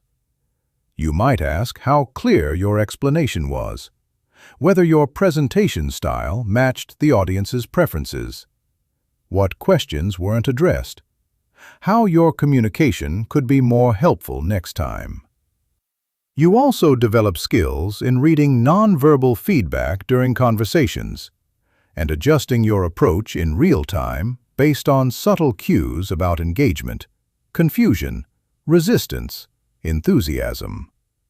This dynamic adjustment capability separates good communicators from great ones. The third element is experimentation and calculated risk-taking. Communication mastery requires trying new approaches, testing different strategies, occasionally failing in order to discover what's possible beyond your current comfort zone. Safe, predictable communication leads to safe, predictable results, while breakthrough influence requires strategic experimentation. Effective experimentation involves trying new approaches in low-stakes situations first, then gradually applying successful techniques in higher-stakes contexts. You might experiment with different storytelling styles in casual conversations before using them in important presentations, or test new influence techniques with supportive colleagues before using them with challenging stakeholders. The key is that your experimentation should be thoughtful and strategic rather than random or reckless. You're testing specific hypotheses about what might work better, not just trying things randomly to see what happens. The fourth element is cross-domain learning and application. Communication insights come from many fields beyond traditional communication training, including psychology, neuroscience, sociology, anthropology, theater, sales, negotiation, therapy, leadership development. Master communicators study these diverse fields and adapt relevant insights to their communication challenges. Cross-domain learning might involve studying how therapists build rapport and applying those techniques to business relationships, studying how entertainers hold audience attention and using those approaches in presentations, or studying how negotiators handle resistance and adapting those strategies for difficult conversations. The key is being able to abstract principles from one context and apply them appropriately in different contexts. This requires understanding the underlying psychology behind various techniques, rather than just copying surface-level behaviors. The fifth element is systematic skill development and deliberate practice. Communication mastery requires moving beyond casual practice to deliberate practice that focuses on specific weaknesses and pushes your abilities beyond their current limits. This type of practice is more challenging than comfortable repetition, but creates much faster improvement. Deliberate practice involves identifying specific aspects of communication that need improvement, setting up practice scenarios that challenge those specific skills, getting feedback on your performance, making adjustments based on that feedback. This might involve recording yourself presenting and analyzing your performance, practicing difficult conversations with trusted colleagues, or seeking out challenging communication situations that stretch your abilities. You also develop supporting skills that enhance your communication effectiveness, such as emotional regulation skills that help you stay calm under pressure, analytical skills that help you understand complex situations, or creative skills that help you find new ways to explain difficult concepts. The sixth element is mental model development and framework creation. Master communicators develop sophisticated mental models for understanding communication dynamics and create personal frameworks for approaching different types of communication challenges. These models and frameworks help them process complex situations quickly and choose effective strategies efficiently. Mental models might include frameworks for reading group dynamics during meetings, systems for preparing for different types of presentations, or decision trees for handling various types of conflict. These tools help you move from intuitive communication to strategic communication, based on proven principles and reliable processes. You develop these models by studying successful communication examples, analyzing your own successes and failures, creating systematic approaches for handling recurring communication challenges. Over time, these frameworks become automatic and allow you to handle complex communication situations with greater confidence and effectiveness. The seventh element is teaching and knowledge transfer. One of the most effective ways to deepen your communication mastery is teaching others what you've learned. Teaching forces you to organize your knowledge more clearly, identify gaps in your understanding, develop better explanations for complex concepts. Teaching opportunities might include formal training sessions, informal mentoring, peer coaching, or simply helping colleagues improve their communication skills. These experiences help you understand communication principles more deeply, while also building your reputation as someone with valuable expertise to share. Knowledge transfer also involves documenting your learning and creating systems that allow others to benefit from your communication insights. This might include writing about communication principles, creating training materials, or developing processes that help your team or organization communicate more effectively. The mastery mindset transforms communication from a basic skill you use occasionally to a sophisticated expertise that you develop continuously throughout your career. This commitment to ongoing learning and improvement creates compounding returns where your communication effectiveness increases dramatically over time, rather than plateauing at basic competence. Chapter 15. Your Communication Revolution: Implementing Everything and Dominating Every Room. Everything you've learned becomes worthless unless you implement it systematically and consistently. Most people consume communication training and then go back to their old habits within weeks because they don't have a clear plan for turning knowledge into automatic behavior. This final chapter gives you a systematic approach for implementing these principles and transforming yourself into someone who dominates every communication situation. The implementation process requires more than just trying to remember techniques during conversations. Real transformation happens when these principles become so deeply ingrained that you use them automatically without conscious effort. This level of integration requires systematic practice, structured feedback, consistent refinement over months, not days or weeks. Your communication revolution starts with honest assessment of your current abilities and clear vision of where you want to be. Most people overestimate their communication skills and underestimate the effort required for real improvement.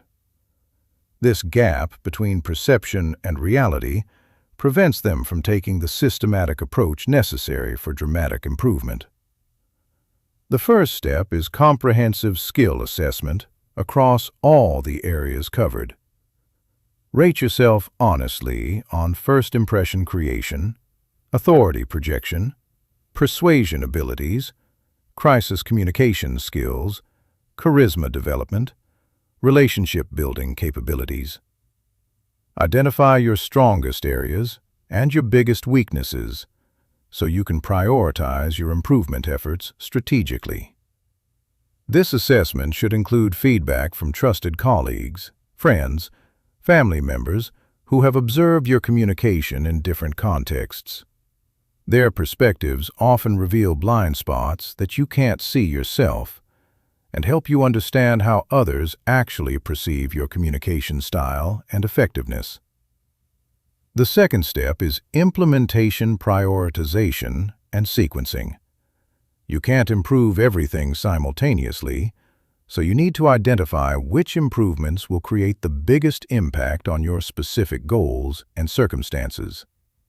Consider your career objectives, relationship needs, immediate challenges when deciding which communication skills to develop first. Start with foundational skills that support everything else before moving to advanced techniques. Emotional regulation and basic confidence are prerequisites for effective influence and persuasion. Clear thinking and message organization support both formal presentations and casual conversations. These fundamental capabilities make everything else easier and more effective. The third step is structured practice design and execution. Improvement requires deliberate practice, not just casual effort during normal conversations. This means creating specific practice scenarios that challenge your abilities, provide feedback opportunities, push you beyond your comfort zone in controlled environments. Practice scenarios might include recording yourself presenting and analyzing your performance, role-playing difficult conversations with trusted partners, practicing influence techniques in low-stakes situations, or joining groups that provide structured feedback on communication skills. The key is that practice should be more challenging than your normal communication situations so that real conversations feel easier rather than harder. You're building communication muscles through progressive resistance training, not just casual exercise. The fourth step is feedback system establishment and use. You need reliable ways to assess your progress and identify areas that need continued work. This requires both formal feedback mechanisms and informal observation skills that help you learn from every communication experience. Formal feedback might include regular check-ins with mentors or coaches, structured assessment from colleagues or supervisors, participation in communication training programs, or video recording and analysis of important presentations or meetings. Informal feedback comes from developing sensitivity to how people respond to your communication. You learn to read engagement levels, notice when people seem confused or resistant, observe whether your communication achieves the outcomes you intended. This real-time feedback helps you adjust your approach continuously. The fifth step is habit formation and automatic behavior development. The goal is not just to know communication techniques, but to use them automatically without conscious effort.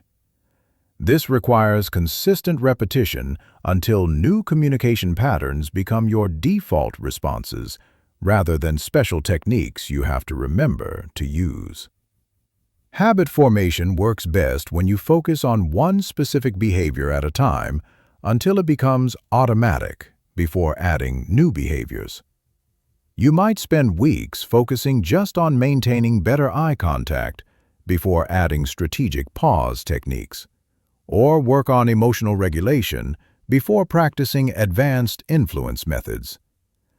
The key is consistent daily practice rather than intensive occasional effort.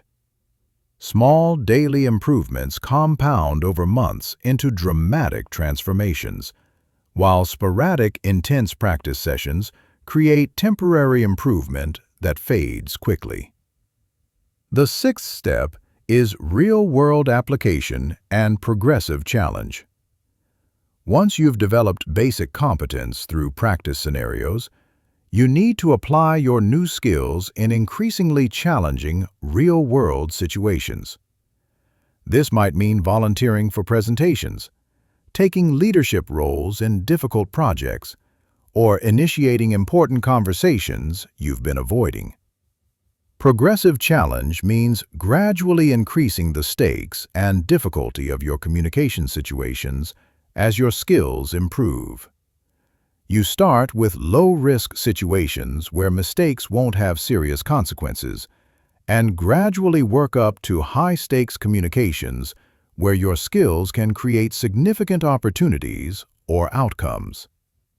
The seventh step is continuous refinement and advanced development. Communication mastery is a lifelong journey, not a one-time achievement. Even after you've transformed your basic communication effectiveness, you can continue developing more sophisticated capabilities that create even greater influence and impact. Advanced development might include studying specialized influence techniques, developing expertise in specific communication contexts like negotiations or crisis management, or building thought leadership platforms that establish your reputation as a communication expert. The eighth step is teaching and knowledge sharing. One of the most powerful ways to solidify your communication mastery is helping others develop their skills. Teaching forces you to understand principles more deeply, provides additional practice opportunities, builds your reputation as someone with valuable expertise. Teaching opportunities exist everywhere, from informal mentoring of colleagues to formal training responsibilities. Every time you help someone else communicate more effectively, you reinforce your own learning while building relationships and establishing your expertise. Your communication revolution culminates when these skills become so natural and automatic that you don't think about them consciously during conversations. You simply communicate powerfully, effectively, influentially, because that's who you've become, not because you're trying to use specific techniques. This transformation takes time, effort, consistent practice, but the results are extraordinary. You become someone who commands respect, influences decisions, builds strong relationships, achieves goals through the power of strategic communication. Every conversation becomes an opportunity to demonstrate your capabilities, create value, build the relationships and reputation that support your long-term success. The techniques you've learned have the power to transform not just how you communicate, but how others perceive you, what opportunities come your way, what you're able to achieve throughout your career and life. But only if you implement them systematically, consistently, with the commitment to continuous improvement that separates masters from amateurs. Your communication revolution starts now with your very next conversation. The only question is whether you'll commit to the process that creates extraordinary results or settle for the modest improvements that come from casual effort. The choice is yours, and it will determine whether you join the ranks of truly powerful communicators or remain among the masses who struggle to be heard, respected, and influential. The game is in your hands now. Go dominate.